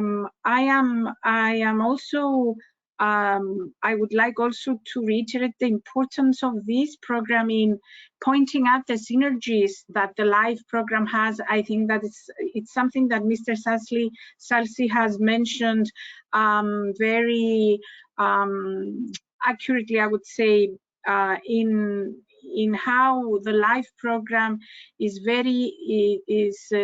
crucial in putting together the wider policy and the strategy through the integrated programs, and also mobilizing funds from other big funds like the structural funds and the cohesion funds and the RRF as well, which is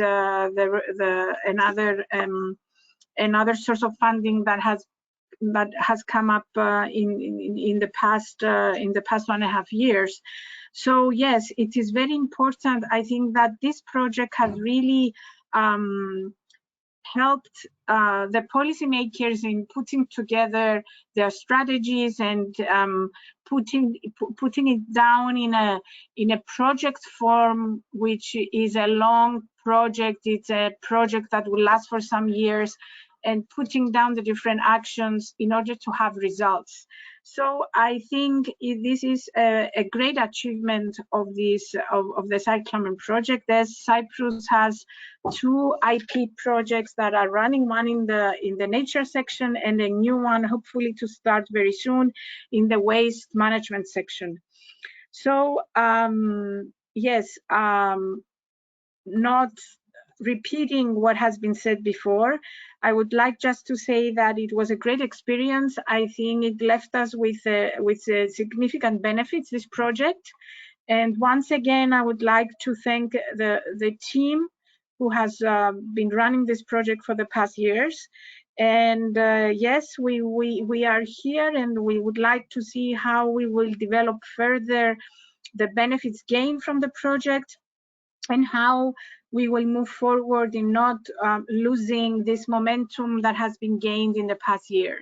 So So with these words, I would like to leave you and thank you for your participation today. And Maria, the floor is back to you. Thank you very much.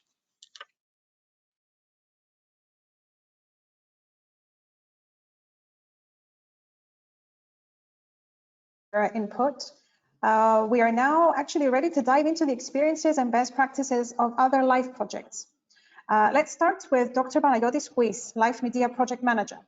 Dr. Guis will present the LIFE Media project, focusing on the preliminary results of the Cyprus Media Asthma Panel study that was concluded recently. Dr. Guis, we can see you. Hi, Maria. If you can just... Hope you are all good. Hi, we can hear you well. Thank you for this opportunity to present part of our work. Let me manage to upload my presentation. Perfect. Okay. We can hear it. We can you see can, it. You can see the fine. presentation? Yes, you can go ahead. Great.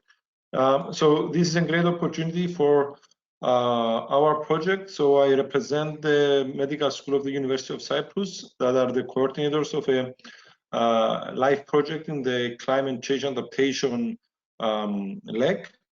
In our project, we are focusing on how we can mitigate the health effects of desert dust storms using exposure reduction approaches. The project is called LIFE Media. Through this opportunity, I would like to showcase part of our results of the project that are just coming through. So this is a preliminary view of our results, but as we are going towards the end of the project, in the fourth year, we expect to have more and eventually close up the project with all the appropriate policy actions that should result from our results.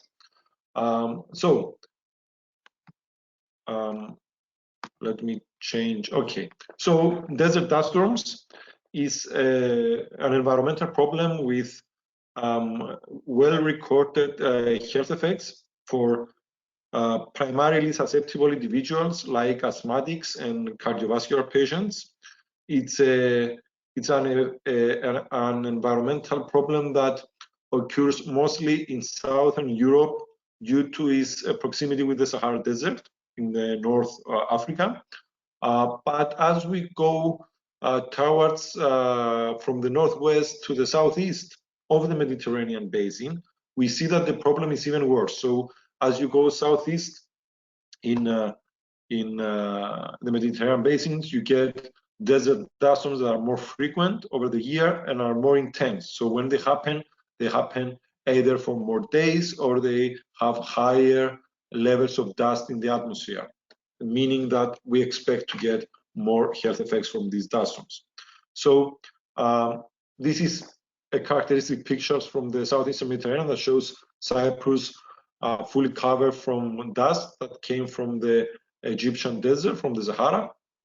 And this is a situation that is very familiar to Cypriots and people in southern Greece like Cretans. The project, its main aim is to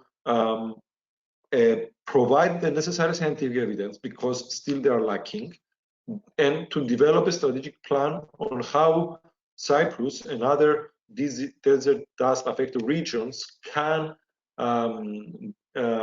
mitigate the health effects of this problem in an effort to adapt to an environmental problem that is supposed to increase through increasing global warming and desertification. And secondly, we get these strategic plans and inform accordingly EU decision centers. Towards this aim, we have set a set of specific objectives that are going to be implemented in some areas that are well known to be affected by desert dust storms and are the sites of the LIFE Media project. And these are Cyprus, Crete, the island of Crete in Greece, and Israel. The specific objectives is, and I will not demonstrate more about this now, but I just want to mention that we have demonstrated and we have streamlined meteorological models that are able to provide early forecasting and used in early public notification systems that we have developed that can provide early 3 days in advance warning and accurate warnings whether a desert dust phenomenon is going to happen and what is order of magnitude B. Secondly, we developed applicable and viable guidelines that can be implemented in a variety of settings, school settings, home settings, occupational settings, that can be implemented during desert dust events to mitigate its health effects.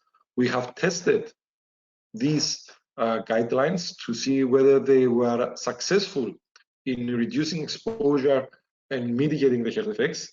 And today I will present exactly the preliminary results of this testing in children with asthma. So whether we helped these children with asthma through the development of these guidelines. And the results of the project now in the last year, we need to disseminate them and involve all those policy stakeholders of the projects in upholding these guidelines and make them part of their routine practice. So more specifically, this asthma panel study involved primary school children. So we're talking about children 6 to 11 years old. It was carried out in Nicosia and Limassol in Cyprus and in Heraklion in Crete. These children were asthmatic children.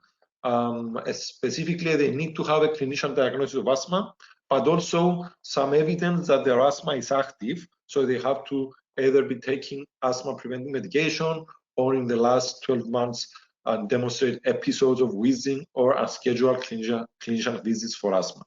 The study took place in 2019, 2020, and 2021, but unfortunately, 2020, because it was a COVID year, we really didn't, the data collected are not good enough for the outcomes of the LIFE Media project itself. Although we got outcomes that are useful, we got data for outcomes that are useful for the study of the COVID pandemic, and some of them have been already published by our project. But for the original analysis, whether these guidelines help children alter their behavior and whether their asthma was improved, it wouldn't be useful to use the 2020 data. So we had to repeat an extra year in the project, and we got an extension for that. So we are using the data from the study in 2019 and 2021.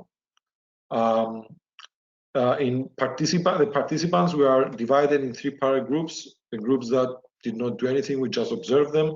The people that they were given some guidelines, just guidelines, and the people that were given guidelines, and also they had some equipment installed in their classrooms and in their homes to clean the air and get them a more clean indoor environment. The whole design of the study was based on an online system that was getting the forecasting from the meteorologists and disseminating the alerts to the participants. Depending on the group that you are, you receive the alert. If you are a control group, you did not receive any alerts. And in the same time, all of the participants in all groups, they were wearing a smartwatch that was measuring their activity and their GPS coordinates. And we also did several clinical and air pollution measurements in their classrooms, in their houses, and we got clinical measurements regarding their asthma symptom status and their lung function. The guidelines, it was basically a series of guidelines, but in a crude way, I can describe them as basically limit the time that you spend outdoors when there is a desert dust event, limit the amount of physical activity that you do. So people were instructed, if you have football practice or basketball practice or something that is going on outdoors, please avoid it if there is a desert dust event. And to reduce the exposure in the indoor environment, as I said, the parents and the teachers were instructed to minimize ventilation of the classrooms, the houses, and to use these indoor air cleaning devices that are shown here, air cleaner devices. These air cleaning devices are good in removing suspended particles, other pollutants, microbes, and odors as well, because they are equipped with HEPA filters. These are also useful for COVID-related infections, but this is a whole discussion, a whole different discussion. So in the first year of the study, we recruited 91 children, 39 in Cyprus, 52 in Greece. In the second year, it was our best year. We recruited 108 children, but right after we recruited them in February, because the study was taking place in spring every year, because in spring every year we have a lot of desert dust. So we recruited them in February, and as soon as the study was starting, we got the COVID pandemic. So although we continue monitoring them, we did not use all these generated data for the purposes of the project. So we have to run a third year of the study. We have, again, 91 children participated, 50 in Cyprus and 41 in Greece. Again, as I said, all the children were wearing these smartwatches that were getting information about their activity. And every month, these children were having, these children and their parents were having a personal interview using a validated questionnaire about asthma symptoms and the control of these symptoms. So we wanted to know how well their symptoms were controlled, and the questionnaire to check this is asthma control test. We also got information on whether they have changed, increased, or decreased their asthma medication, and whether they have any scheduled clinician visits for asthma. So in Cyprus, if we exclude year 2020, we have 89 participants. Their data have been already collected and analyzed. I'm only going to report on Cyprus because this is the data that have been completely analyzed. In Greece, because they have more COVID-19 problems there, even in 2021, they are just doing some extra work now, collecting more data, and we will add them later on to the whole cohort. So the asthmatic children, they were mostly male, so approximately 70% of them were male. They were almost 60% of them, they were atopic, so they were not only asthmatic children, but also had a strong allergy phenotype. So they were people they were children that are mostly affected in spring, also because of the pollen and all these additional effects. And their asthma severity was, we had 10%, they had a very high asthma severity, while the rest were in a better off position. But what is significant is across the whole groups that the experiment was taking place, this asthma severity, as well as all the other characteristics, were similar. We didn't have any statistical significant differences across these intervention groups. And this is how their exposure looked like in terms of how they complied with the guidelines. So in this graph, in the bottom, you see all these bar charts of the different schools. In the blue bar demonstrates the time spent outside of the classroom in non-dust days, while the yellow demonstrates the time spent outside of the classroom in dust days. In dust days, the instructions that the schools got from us, and also all the schools get from the Ministry of Education, is to keep the children in classroom as long as possible. Overall, in most of the schools, the time spent outside of the classroom was less in that school day. So this shows that there is some policy taking place already in schools that shows that we keep the children inside.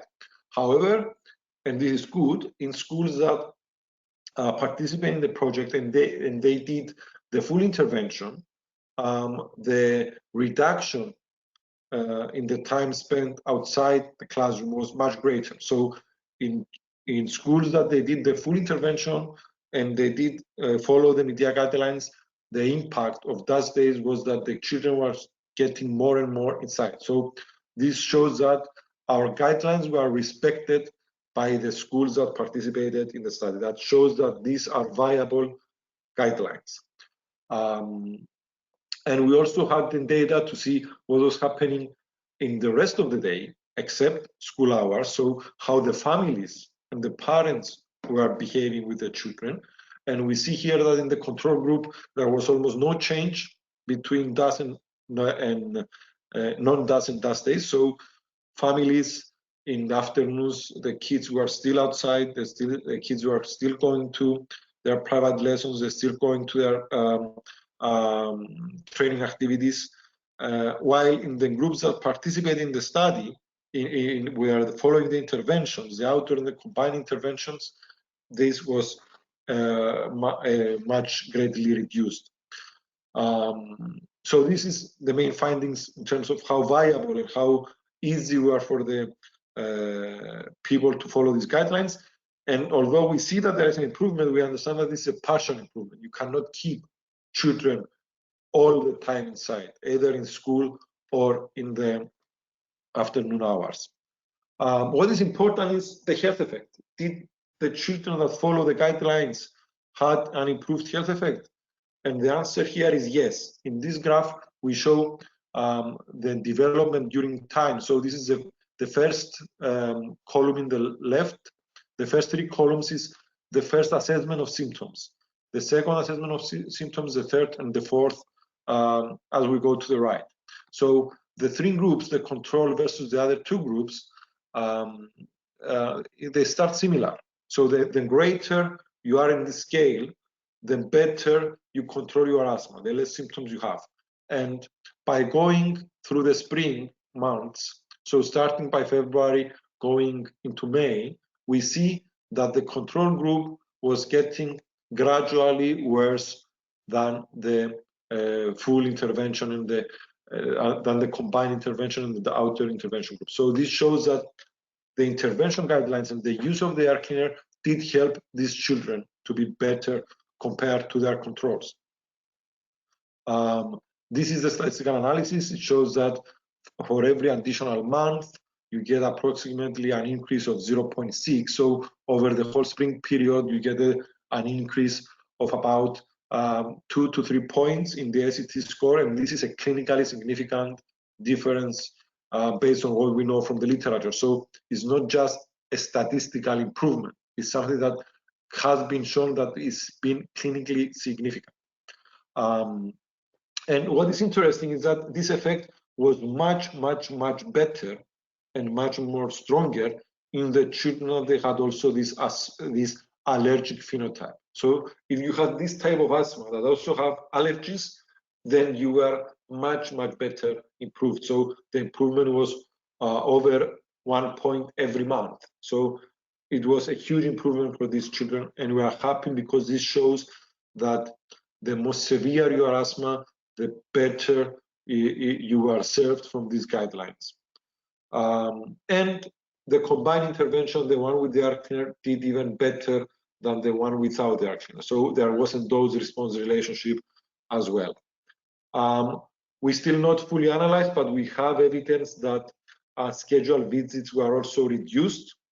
So the columns here show the reduction from the first visit. So the reductions were greater in the children that participated in the intervention group compared to the control. Similarly with reported infections. So they were not only protected from dust, they are also protected from infections, possibly because they have this use of air cleaning device that was also helping with microbes, etc. The take-home messages from these results is, okay, we have completed in Cyprus and we have seen some promising results. We wait also for CREED results to come in, and hopefully it will make them stronger. We see at least a partial compliance of asthmatic children to exposure reduction guidelines.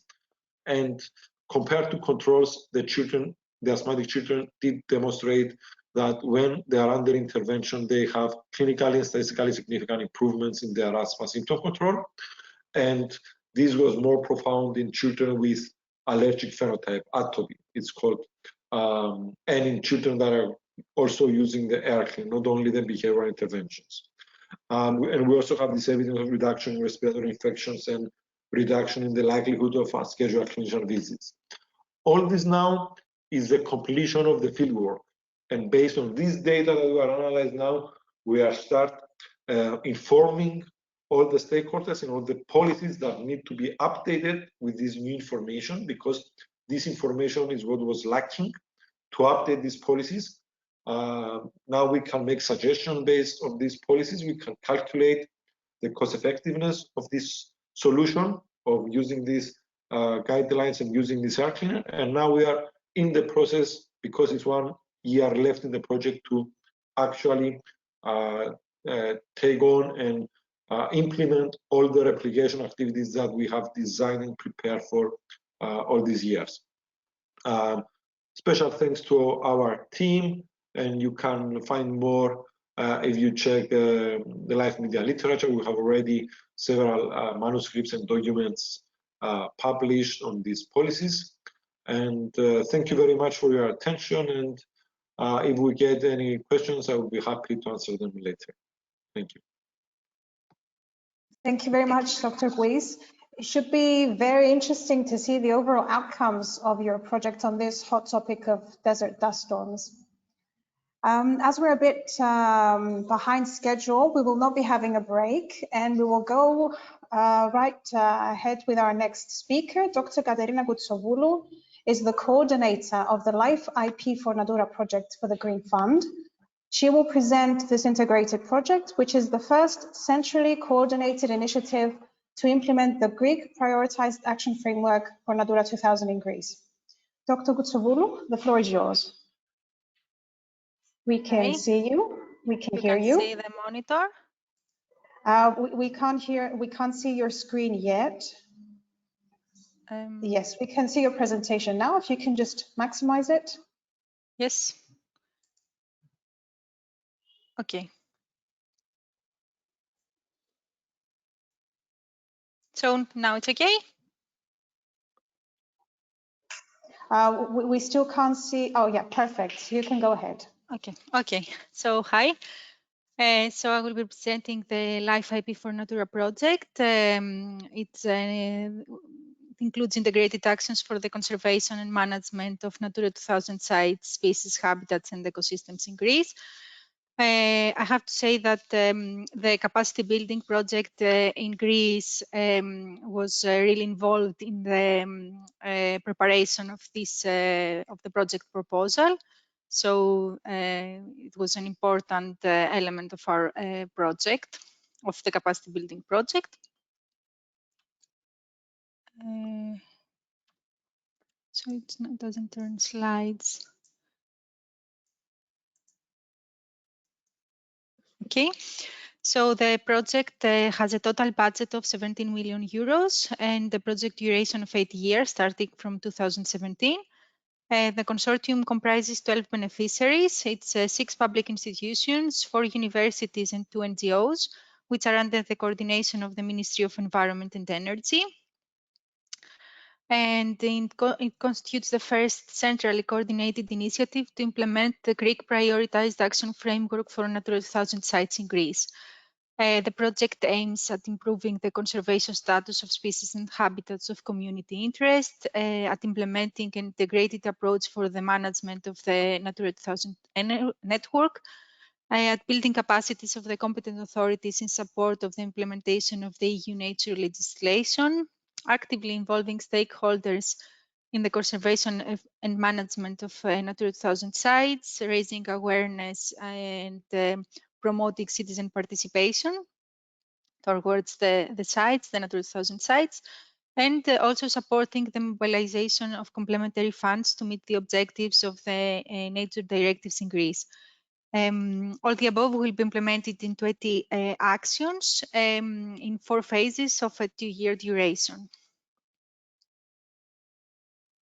I will present most of the actions briefly. The first action is the development and legal adoption of action plans for species and habitats of community interest. At first, the specifications for action plans were drafted in the framework of the project and were legally adopted by a ministerial decision. And then species and habitats were selected with the contribution of the scientific community and the Scientific Advisory Committee. You can see in the list of species in the table. Following the selection of species, the action plans were drafted and then local workshops, public consultation and virtual meetings were organized to have a mutual agreement on the measures that were included in the action plans. In total, 12 action plans were drafted. 7 of them are already legally adopted by ministerial decisions. You can see them in bold in the table. And all these action plans include 18 species. The following action involves the implementation of the action plans in the field. This action is still at the beginning since the action plans were legally adopted in August 2021.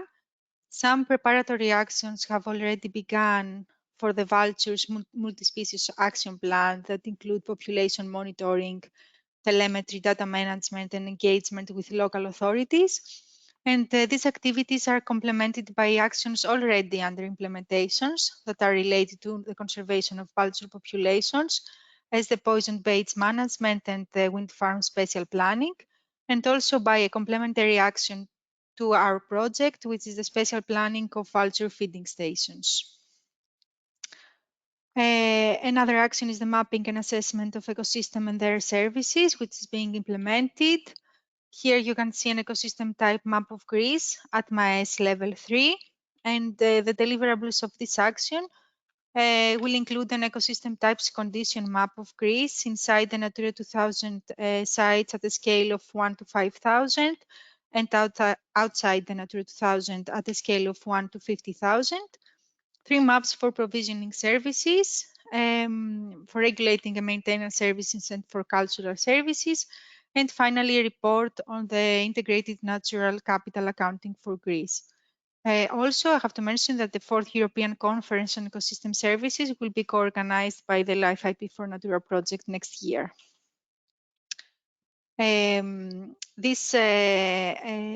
previous action is directly linked with also the mapping and assessment of ecosystem services at pilot sites, which will be also implemented in the following years. And now I proceed with one of the most important actions of the project that concern the pilot implementation of Natura 2000 sites management plan. This action is directly linked to one of the main complementary actions of the LIFE IP for Natura project, which is the assembly of special environmental studies and management plans for Natura 2000 in Greece. This is a 17 million project in which special environmental studies, presidential decrees, and management plans that will cover all 446 Natura 2000 sites in Greece will be drafted. The project is still under implementation, and therefore we have not yet started the implementation of the management plans on site, but we have proceeded with the selection of the sites. This will be implemented by 3 regional authorities and 1 decentralized administration.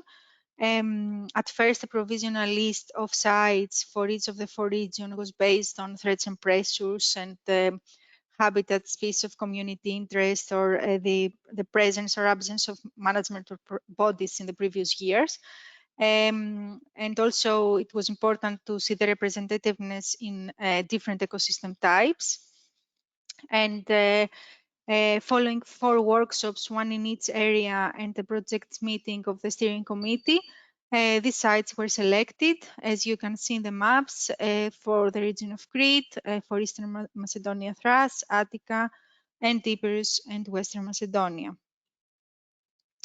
We pass now to the development of an important decision support system tool for public authorities.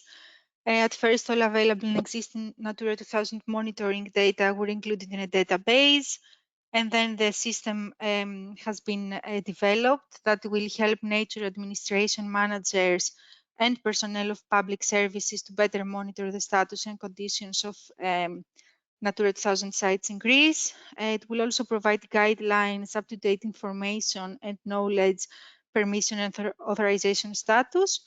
And the most important is to facilitate competent authorities in management and licensing procedures in the Greek Natura 2000 networks. Another tool that is under development in the framework of the project is an interactive and interoperable public participation geographic information system for ecosystem services, visualization and monitoring. The system will provide interactive use of spatial data and georeference cartography, which will be easily accessible even by smartphones or tablets. This platform will hopefully empower local people, communities, and nature conservation and management authorities to use geospatial information technologies and maps to communicate with each other in an effective way.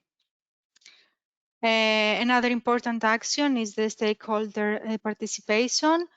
At first, following stakeholder mapping and analysis through focus groups, the capacity building actions were organized at first with some webinars, as because of the COVID, it is better not to have live sessions, and also an e-learning platform is being developed with various thematics related to Natura 2000 management, so that everybody can learn about the Natura 2000 at their own pace. Another important action also relates to the establishment of conservation objectives for species of Annex 2 and habitats of Annex 1 of the Habitats Directive, and also bird species of the Birds Directive. This a first attempt in Greece to set conservation objectives was performed before the onset of the IP for Natura project in 2015. But at that point, there was lack of field baseline data in various species, and also a limited time of field work. So the evaluation, review, and update of these conservation objectives is an action that is being performed by our project. At this point, we have set conservation objectives at national level. This action has been completed, and these conservation objectives have been legally approved in the beginning of 2021. And now the next step is to set and legally approve conservation objectives at site level for species and habitats. Monitoring actions are important in all LIFE projects, but I will not present these activities due to the limited time of the presentation. However, in the framework of one of these activities, the prioritized action framework for the period 2021 and 2027 was developed. This was a really important task that lasted over 2 years. The path now includes approximately 270 measures that cost a bit over 1 billion euros. After a lot of discussions with the European Commission, the prioritized action framework was approved on December 2020. Another important element of the IP projects are the complementary funds and their coordination. For our project, we have complementary funds secured from the Cohesion Fund, the European Regional Development Fund, the European Agriculture Fund for Rural Development, and a national fund, which is the Green Fund. Now these funds are up to 238 million euros based on the revision of December 2020. The actions performed by our project is the monitoring of their project. We also have meetings with relevant authorities for the coordination of activities, and also we participate in the design of the different projects for programs for the next programming period 2021-2027. And also we collect data, reports, and deliverable of the approved projects so that they can be available. Up to now, we monitor 84 approved projects and measures. Communication actions are an element that in all LIFE projects. I will just briefly present some activities. We had 2 project brochures, 1 promo video, TV and radio spots. We had 3 fact sheets, 1 for Natura 2000 and 2 for biodiversity. We celebrate in the framework of the project the European Natura 2000 Day each year. At first with the live participation of people, but in the following period with because of the COVID, we had the nationwide photo contest. We had a bit less than 8,000 photographs submitted. And also we have the social media. Finally, one other important activity was the networking with other LIFE projects that are being implemented in Greece to enhance complementarity. This networking event will be, we will perform this again in the following years. We will also have a replication and transfer strategy that will be developed based on the experience gained from the implementation of the management plans and the action plans. And finally, I have to say that the managing of this large project has been a challenge, but through the years, a very good collaboration between all project partners has now been established. So, thank you.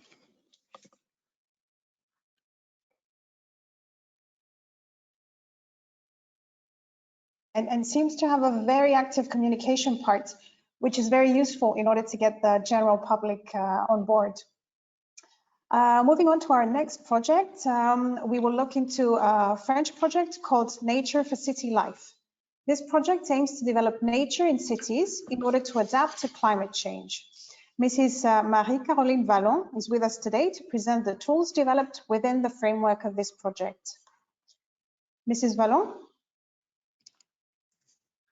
Are you with us? Yes, we can see your screen. If you would like, you can turn your camera on as well.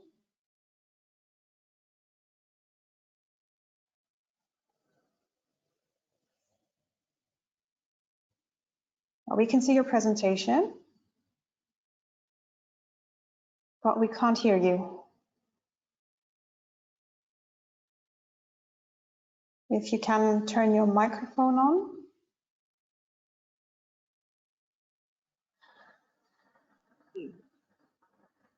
We can hear you now. Yeah.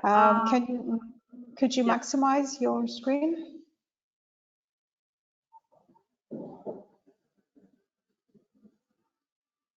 It's quite a little long. I'm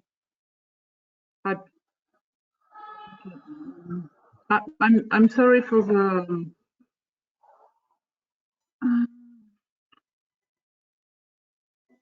Okay, for the moment I cannot change the size of my slide. Okay. Would you like me to share your presentation? Yeah, Yeah, just a moment.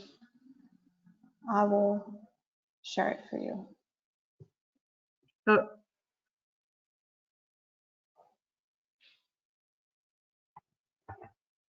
Yeah. Sorry for the late. Thank you first for the invitation to present our project. Nature for City Life is a LIFE project financed in the sub-program of climate action. And the out of our project is information, training, and awareness of the city actor, stakeholder, citizen, technical. Mrs. Vallon, sorry to interrupt you. Yeah. We can't really see your slides, but if you don't mind, I will share them, and you can just tell me when to change the slide. Okay, this is a good one. Yeah, in one slide, all our project. This project started in 2017, and it will finish next summer. 3.7 million euro of budget. Our public is the technical, researcher, decision maker, and citizen, and it's organized around 5 actions. I will make a focus on 3 of these actions, but I will make a little summary of the 5 big actions. It's a very local LIFE project. It's a national one. We have only local partner. We work with the 3 metropolises of the region, Aix-Marseille-Provence, Toulon, Provence-Méditerranée, and Nice-Côte d'Azur. The city of Marseille, because he was an historic partner of the region on the biodiversity issue. We work also with a laboratory of the Aix-Marseille University, with Atmosud, and is a regional association for monitoring air quality. They are in charge of the surveillance of the quality of the air in all the region. And we also work with an association called Le Bureau des Guides. This association is created in 2023 when Marseille was capital of the culture. And their object is to create urban hiking trail at the scale of the metropolitan territory of Aix-Marseille. As I say, we have 5 big actions in our project. The first one is urban monitoring nature and city. Is divided in 2 parts. First is demonstrating both with a scientific measure of the service run by nature in terms of air quality and cooling. And so for this, we install metro. No, it's not this one. Stay on the first one, please. Thank you. We install a micro sensor on area like public space.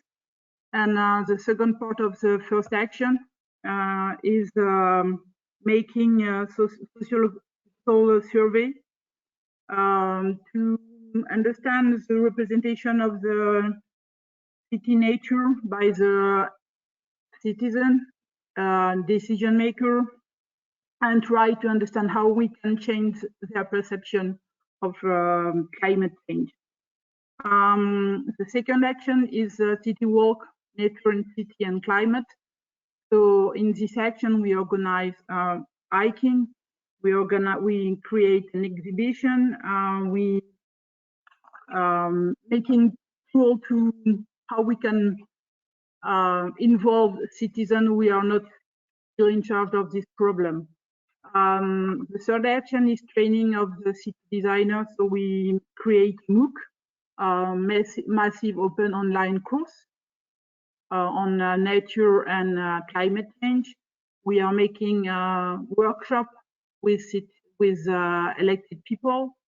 We organize training for them.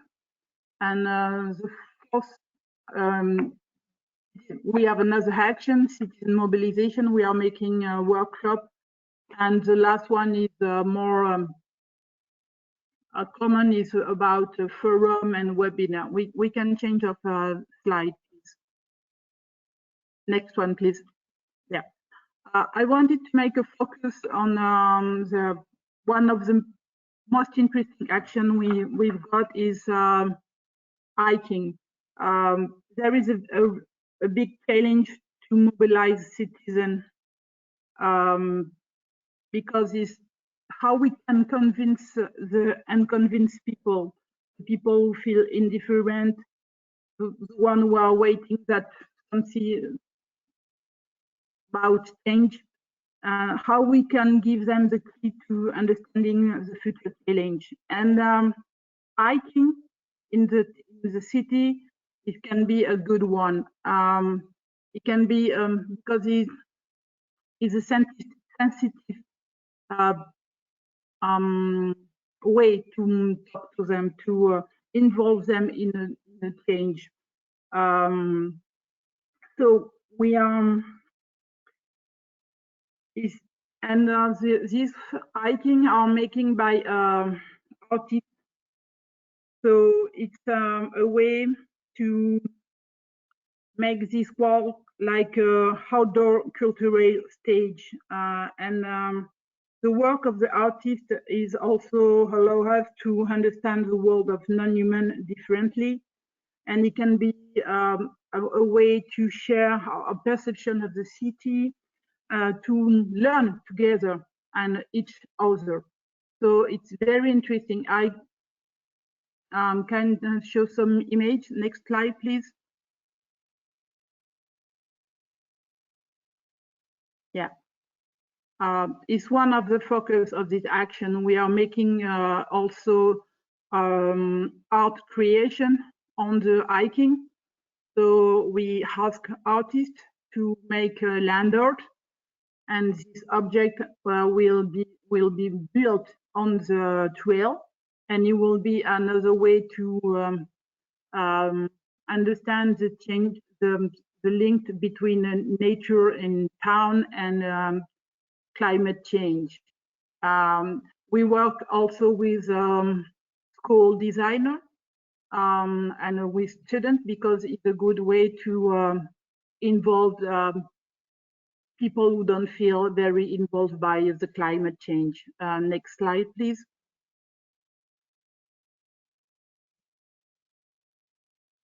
Yeah, this slide is some picture about the hike.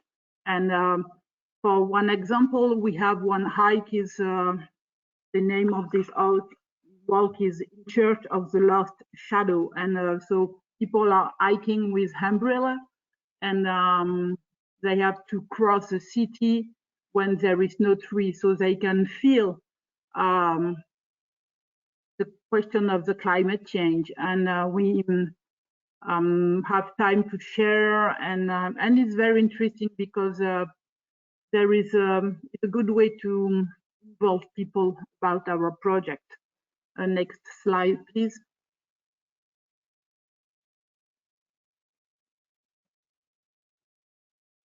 Next.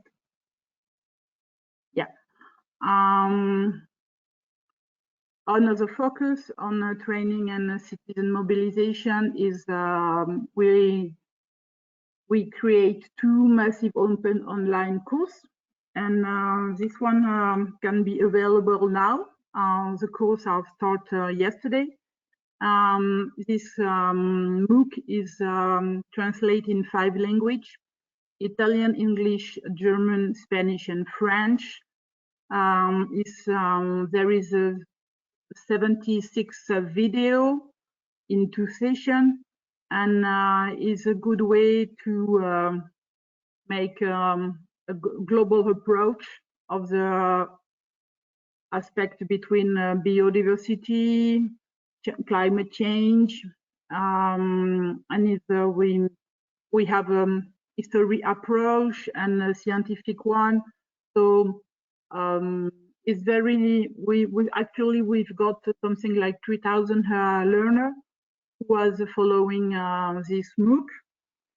And if I can, I will share you the link if you were interested about this. 2 other action is the special training for the elected people, because it's very difficult to involve them on this subject.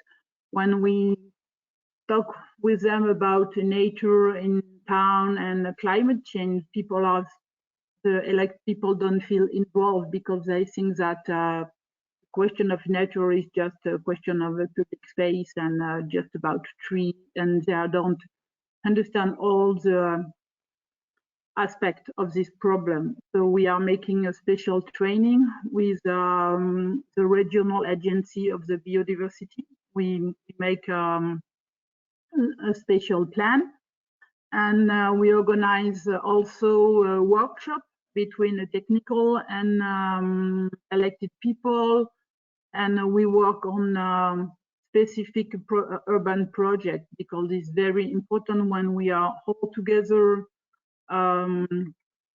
and we can look a map, understand the project, and mix the people, involve all the speciality in charge of the city. Next slide, please.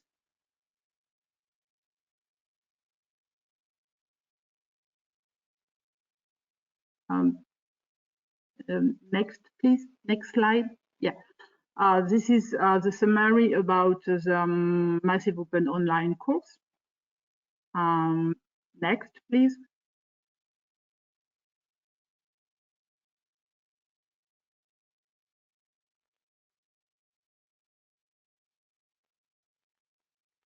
Few images about the workshop we organize. The thematic are very open, and we work with all specific, all type of people and all type of urban project, because each urban project on public space, we can talk about nature in town and climate change. Next.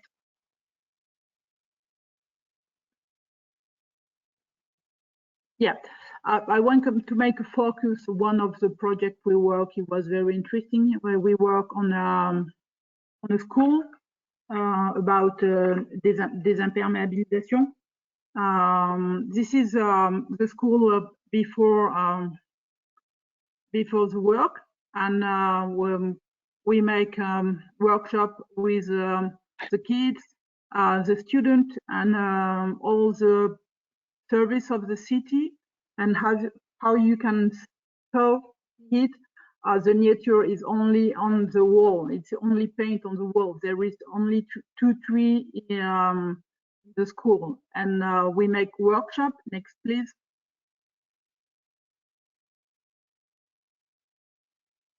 With the kids, and the kids are really involved in the project. They say us, they told us what they want, how they use the school and the outside space. They made rules how to play in the school, and after the work had been done by the city of Marseille during this summer, and next slide we can see how the work was done, and they take off all the hard soil, and everything is very natural. And this autumn, during this period, they are going to plant more tree and vegetation. And this a few images of the workshop we are making, and they are very concrete, and we want to they are open to everybody to work together, and how we can hear the experience and of everybody. Next. Yeah, we create guideline, some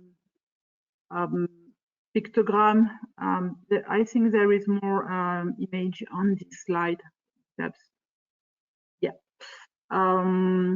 Poster, infography, all this type of material can be used on open content, so everybody can use it. And we share all this guideline to everybody. It's a big part of our project and our team to share and make a network, to link people, to link organization, to link the project between them, because nature in town and climate change is a very open subject, and we can invite everybody to this project. Next. I think is the last one. Yeah. So thank you. I'm very sorry for my English. I'm not. We are a very national project, so we don't use English too much. So I don't practice it enough. But if you have more questions about the project, and if you want more information, you can find all this information on our website, and or you can send me an email, and I can share our guideline. Actually, most of our information is translated in English on our website, and we have the massive open on course will translate too. So you're welcome if you want more information. Thank you. Thank you. Thank you very much, Mrs. Vallon. This is a very inspiring project with actions that make people part of the solution. Do send us any questions you have on Slido about this project or any other presentation from today. You can also like other people's questions to give them priority in answering. And now it is time for the last presentation of today's event. Mr. Michalis Probonas, Scientific Coordinator of the Laboratory of Ecology and Environmental Management at the Medical School of the National and Kapodistrian University of Athens, will present the LIFE Natura Themis project. Mr. Probonas, yes, we can see you. We can see your screen. Yeah, you can see my screen, but I have to choose the correct one, I believe, not my emails. But anyway, if you can share your presentation. Yes, I can. I share. Yes, okay. I can share my. No, it's just a share one. Where can I share it?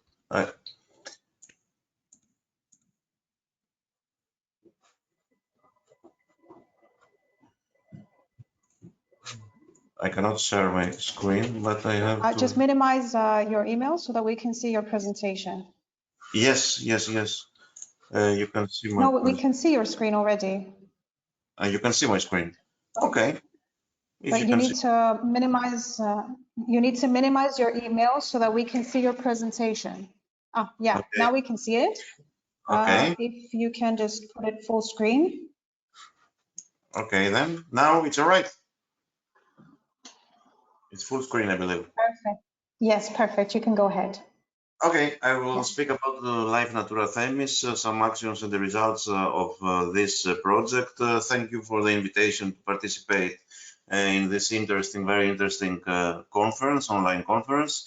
So the project, the LIFE Natura Themis project, has to do with the project location is the island of Crete in Greece. You can see the budget and the EU contribution, 60% of eligible cost. The duration was 69 months, starting the 1st of October 2015, and the end date was at the end of June 2021. The beneficiaries of the project is the University of Crete, especially the Natural History Museum of Crete, who is the coordinating beneficiary, and partners in this project is Chania Bar Association, lawyers of Chania meaning, not the bars, of course, and also the Heraklion Bar Association, the Ministry of Environment and Energy through the Coordination Office for the Implementation of Environmental Liability, and the Hellenic Society for the Protection of Nature. What are the objectives and aims of this project? To inform and raise awareness about environmental and wildlife crime, to inform and raise awareness about environmental liability, to change the attitude of stakeholders and targeted audience and lay public in Crete that the EU environmental law enforcement is an important tool to protect biodiversity and support local development and social cohesion, and to provide stakeholders and target audiences with appropriate skills for being engaged in the effective prosecution procedure regarding wildlife crime and the mediation of biodiversity damage. The main project actions are the following: the establishment of 2 environmental law observatories in East and West Crete, respectively, the awareness raising activities such as workshops, conferences, and application for smart devices, the training seminars to develop specific skills to stakeholders, the production of 4 technical guides, the usage of projects website and local media as tools towards environmental awareness, and development of indicators for the evaluation of the project effectiveness. The environmental law observatories are innovative structures that were created within the framework of the LIFE Natura Themis project and are being implemented by the 2 bar associations of Crete, that of Chania and Heraklion, respectively. The Environmental Observatory in East Crete started in early January 2017 and was run by the Heraclian Bar Association. The Environmental Observatory in West Crete started in early November 2016 and was being operated by the Hellenian Bar Associations. Every 4 months, the team of both environmental observatories checked and registered all published bills, acts, laws, technical regulation, ministerial or administrative decisions, and public contracts referring to direct or indirect environmental management of the Natura 2000 protected areas of Crete. Additionally, analysis and compilation of cases already registered took place at a permanent basis. Contacts with stakeholders and the local community was made also on a permanent basis. The database with the registered environmental cases that both ELOs collected was connected with the official project website where they were presented in a geo-informational map. The geo-informational map shows the prosecuting cases for wildlife crimes that took place within the Natura 2000 protected areas of Crete. The marking of sites was done approximately due to restrictions of the famous, I mean now GDPR, General Data Protection Regulation. For ensuring the confidentiality and protection of perpetrators' personal data, a permit has been obtained from the competent Personal Data Protection Authority in Greece.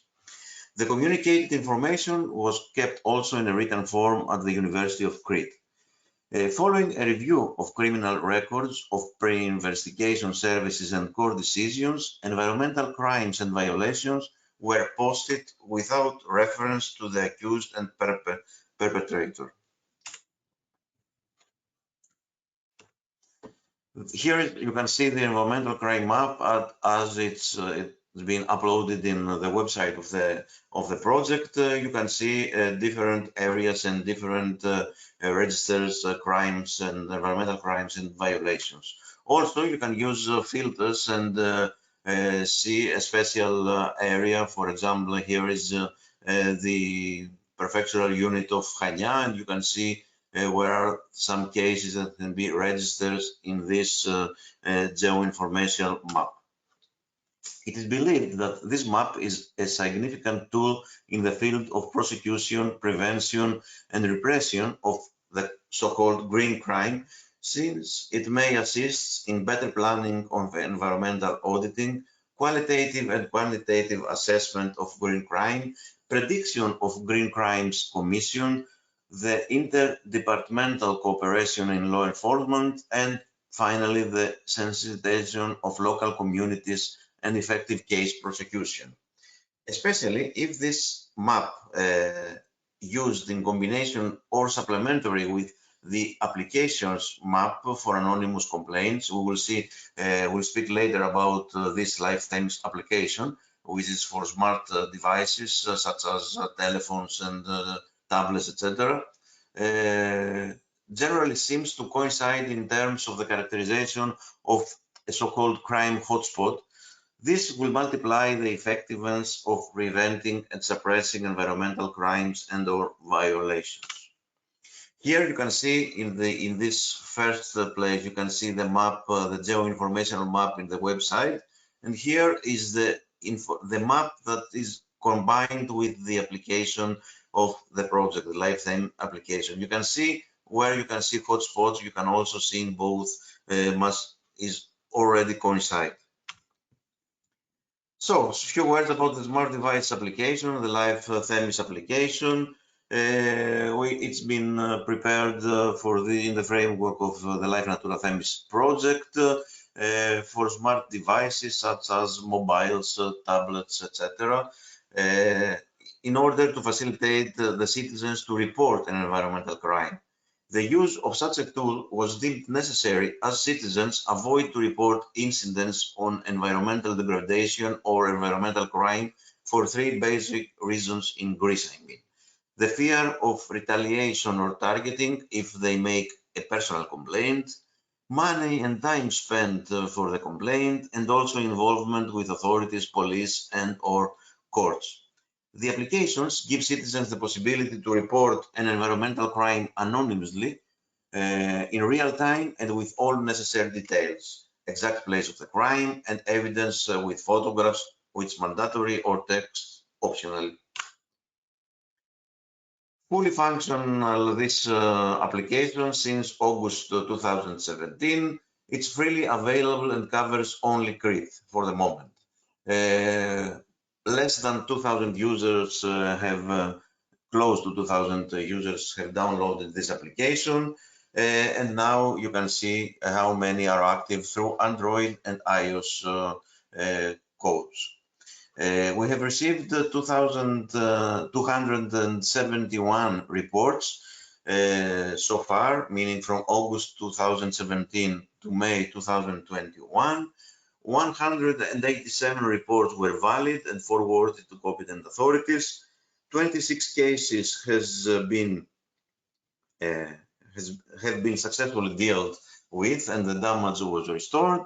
A fine of 2,000 euros was imposed in one of these reports, and in 3 reports, so the cases reached the courts or the perpetrator was identified. Invalid reports are mainly due to position inaccuracy, inaccuracy in depicting a crime, irrelevant violation with an environmental crime, and there was a clear intent in some cases to deceive, reports that were not from the site or from other places. You can see the QR codes for Android and QR codes for iOS devices. I have to remind once more that this application is valid only for Crete for the moment, for the Crete Island. So if you use it from Cyprus or from other places, even in Greece, it will not be valid to make a complaint or a report. This application is easy to use and functional for both beginners and more experienced users. The way to use it is the activation of geospatial data system of each device. Application activation, you can take photos, write a message with relevant commentary, not necessarily if you like.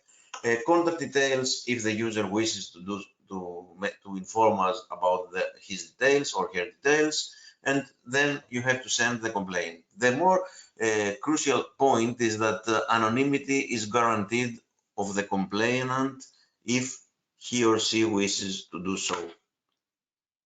The administrators of the application receive the reports, compare the correctness of data, and decide if report is valid or not. Contact the user in order to inform him or her about the report's process. Decide which are the appropriate competent authorities for each report depending on the type of crime and the location of the event. Send a relevant letter with the complaint. Receive replies from authorities, not always, but sometimes we receive also replies, in half cases, I believe, until now. Keeps a detailed record of events and processes the data and disseminates the results. The advantages and use of the application by the state and authorities. You can say that the operation of the application we can say that the operation of the application is only for Crete, but with appropriate adjustment, it can be used in any region or country with low cost. With this tool, authorities can have any report of environment crime in real time with all necessary data they need. That means that they can act immediately, save time, manpower, and resources. With the immediate activation of the authorities, the chances of locating the perpetrator increase dramatically. The effectiveness of the prosecution can be improved. Potential offenders will be more reluctant to commit an offense if they know that someone can record them and trigger prosecution immediately. And also stated authorities can improve their planning of environmental control. So some other awareness campaign that we made through the LIFE Natura Themis project for environmental crime and environmental liability is our website, which it's still active, of course, and will be active for the next at least 5 years. Social media, we use the Facebook page. We have produced electronic newsletters, 14 through this, and I will finish quite soon. because I see also Maria in her eager to ask questions about all the others lectures, of course. TV, radio, sports, print information, technical guides, awareness events, educational events, training seminars, national conferences, 2 and 1 international conference, participation in events, 3 studies of projects effectiveness. Here are the technical guides for the public, the administration and lawyers, for prosecutors and judges, and for investigating agents who have produced in Greece, in Greek language, I mean. And thank you for your attention and invitation to participate. Thank you very much, Mr. Probonas, for the valuable experience you shared with us. And it is now time to go through the questions we have received.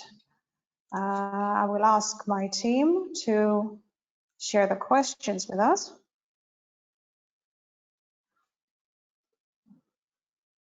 Let's see. Okay, so the first question, Italy seems to be really successful in the LIFE program. Is there a secret of success? Federico, are you with us? Yes, can you hear me? Can you hear me? Yes. Would you like to answer this question? Yeah. Okay. Yes, it's a quite funny question. So, what can I say? Maybe joking that Italian applicants. Yeah. Can you hear me? Go ahead. What can I say? Maybe joking saying that Italian applicants buy a lot of lottery tickets. I don't know. No, actually in Italy there are lots of applicants, lots of applications, so maybe more chance to get LIFE grants.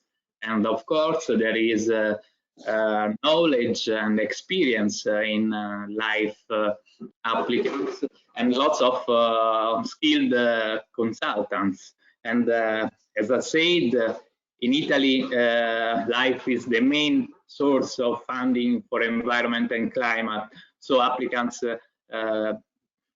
look at this program because they don't have financial resources of the Cohesion Fund or of a national operational program for environment and climate funded by European Regional Development Fund to try a financial resource for innovative solution or best practice for environment and climate.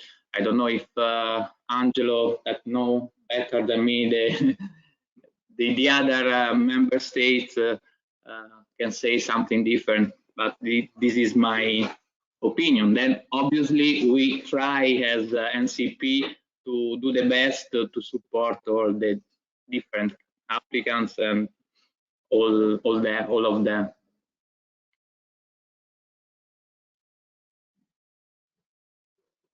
Thank you very much.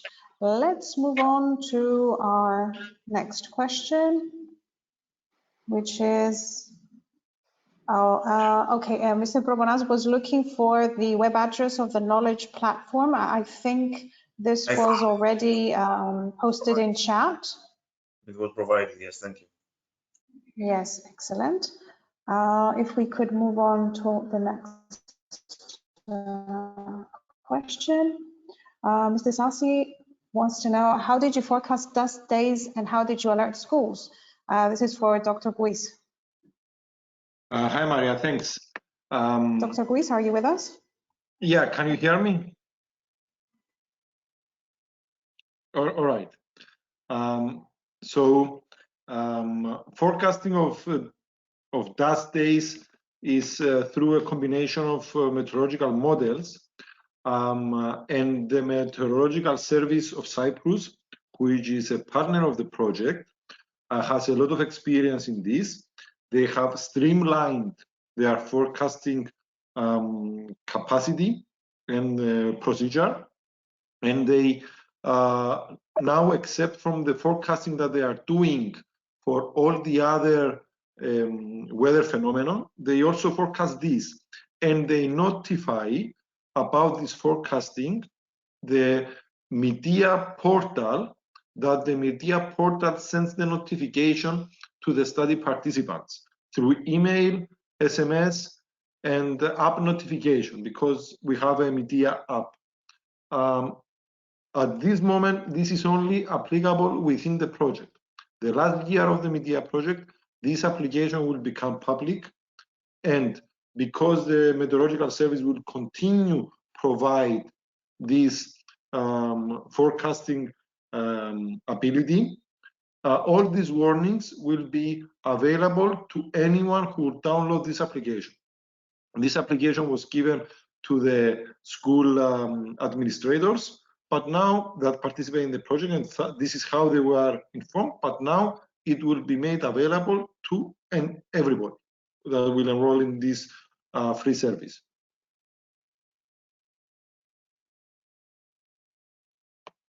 Thank you very much. Let's see if we have another question. Must life be only technical? Experimental housing models, co-locating different housing types for community health and sustainable practices. Marlena, can you answer this question? Yes, Maria, thank you. Okay, so the question is if life must be only technical. Well, and there is an example. We definitely need to have a better idea of what's the idea behind these two lines, so as to guide the potential applicant in a focused and right way. However, life, I don't know exactly what do you mean by technical. It's sure, it's not theoretical at all. It goes down to a technical level, yes. There's whatever approach an applicant decides to go with, either a pilot or a demonstration or a best practice approach. There is definitely a part that we need to see action, and we need to see a part of a legislation being implemented in a technical way. Yes. However, I'm trying to match the question about the technical with the housing models, etc. So I think it's about experimenting in the design or in a strategic approach rather than building, because infrastructure costs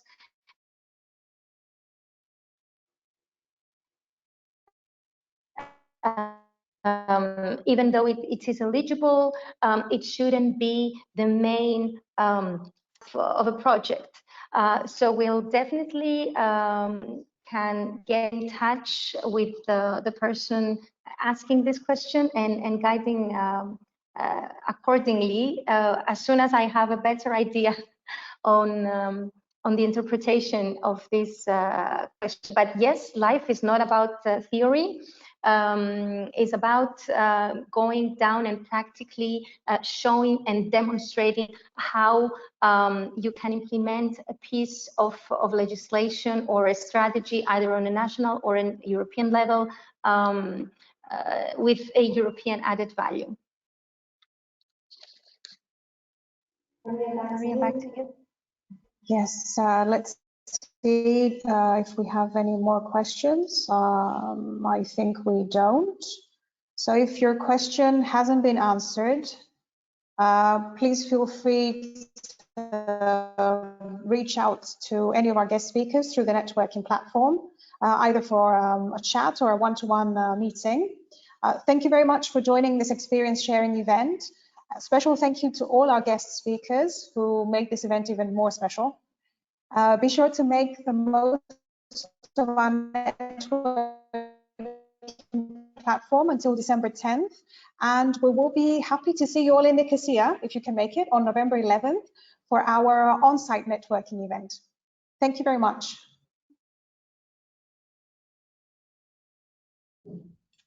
Thank you. Bye. Thank you. Bye-bye. Bye-bye.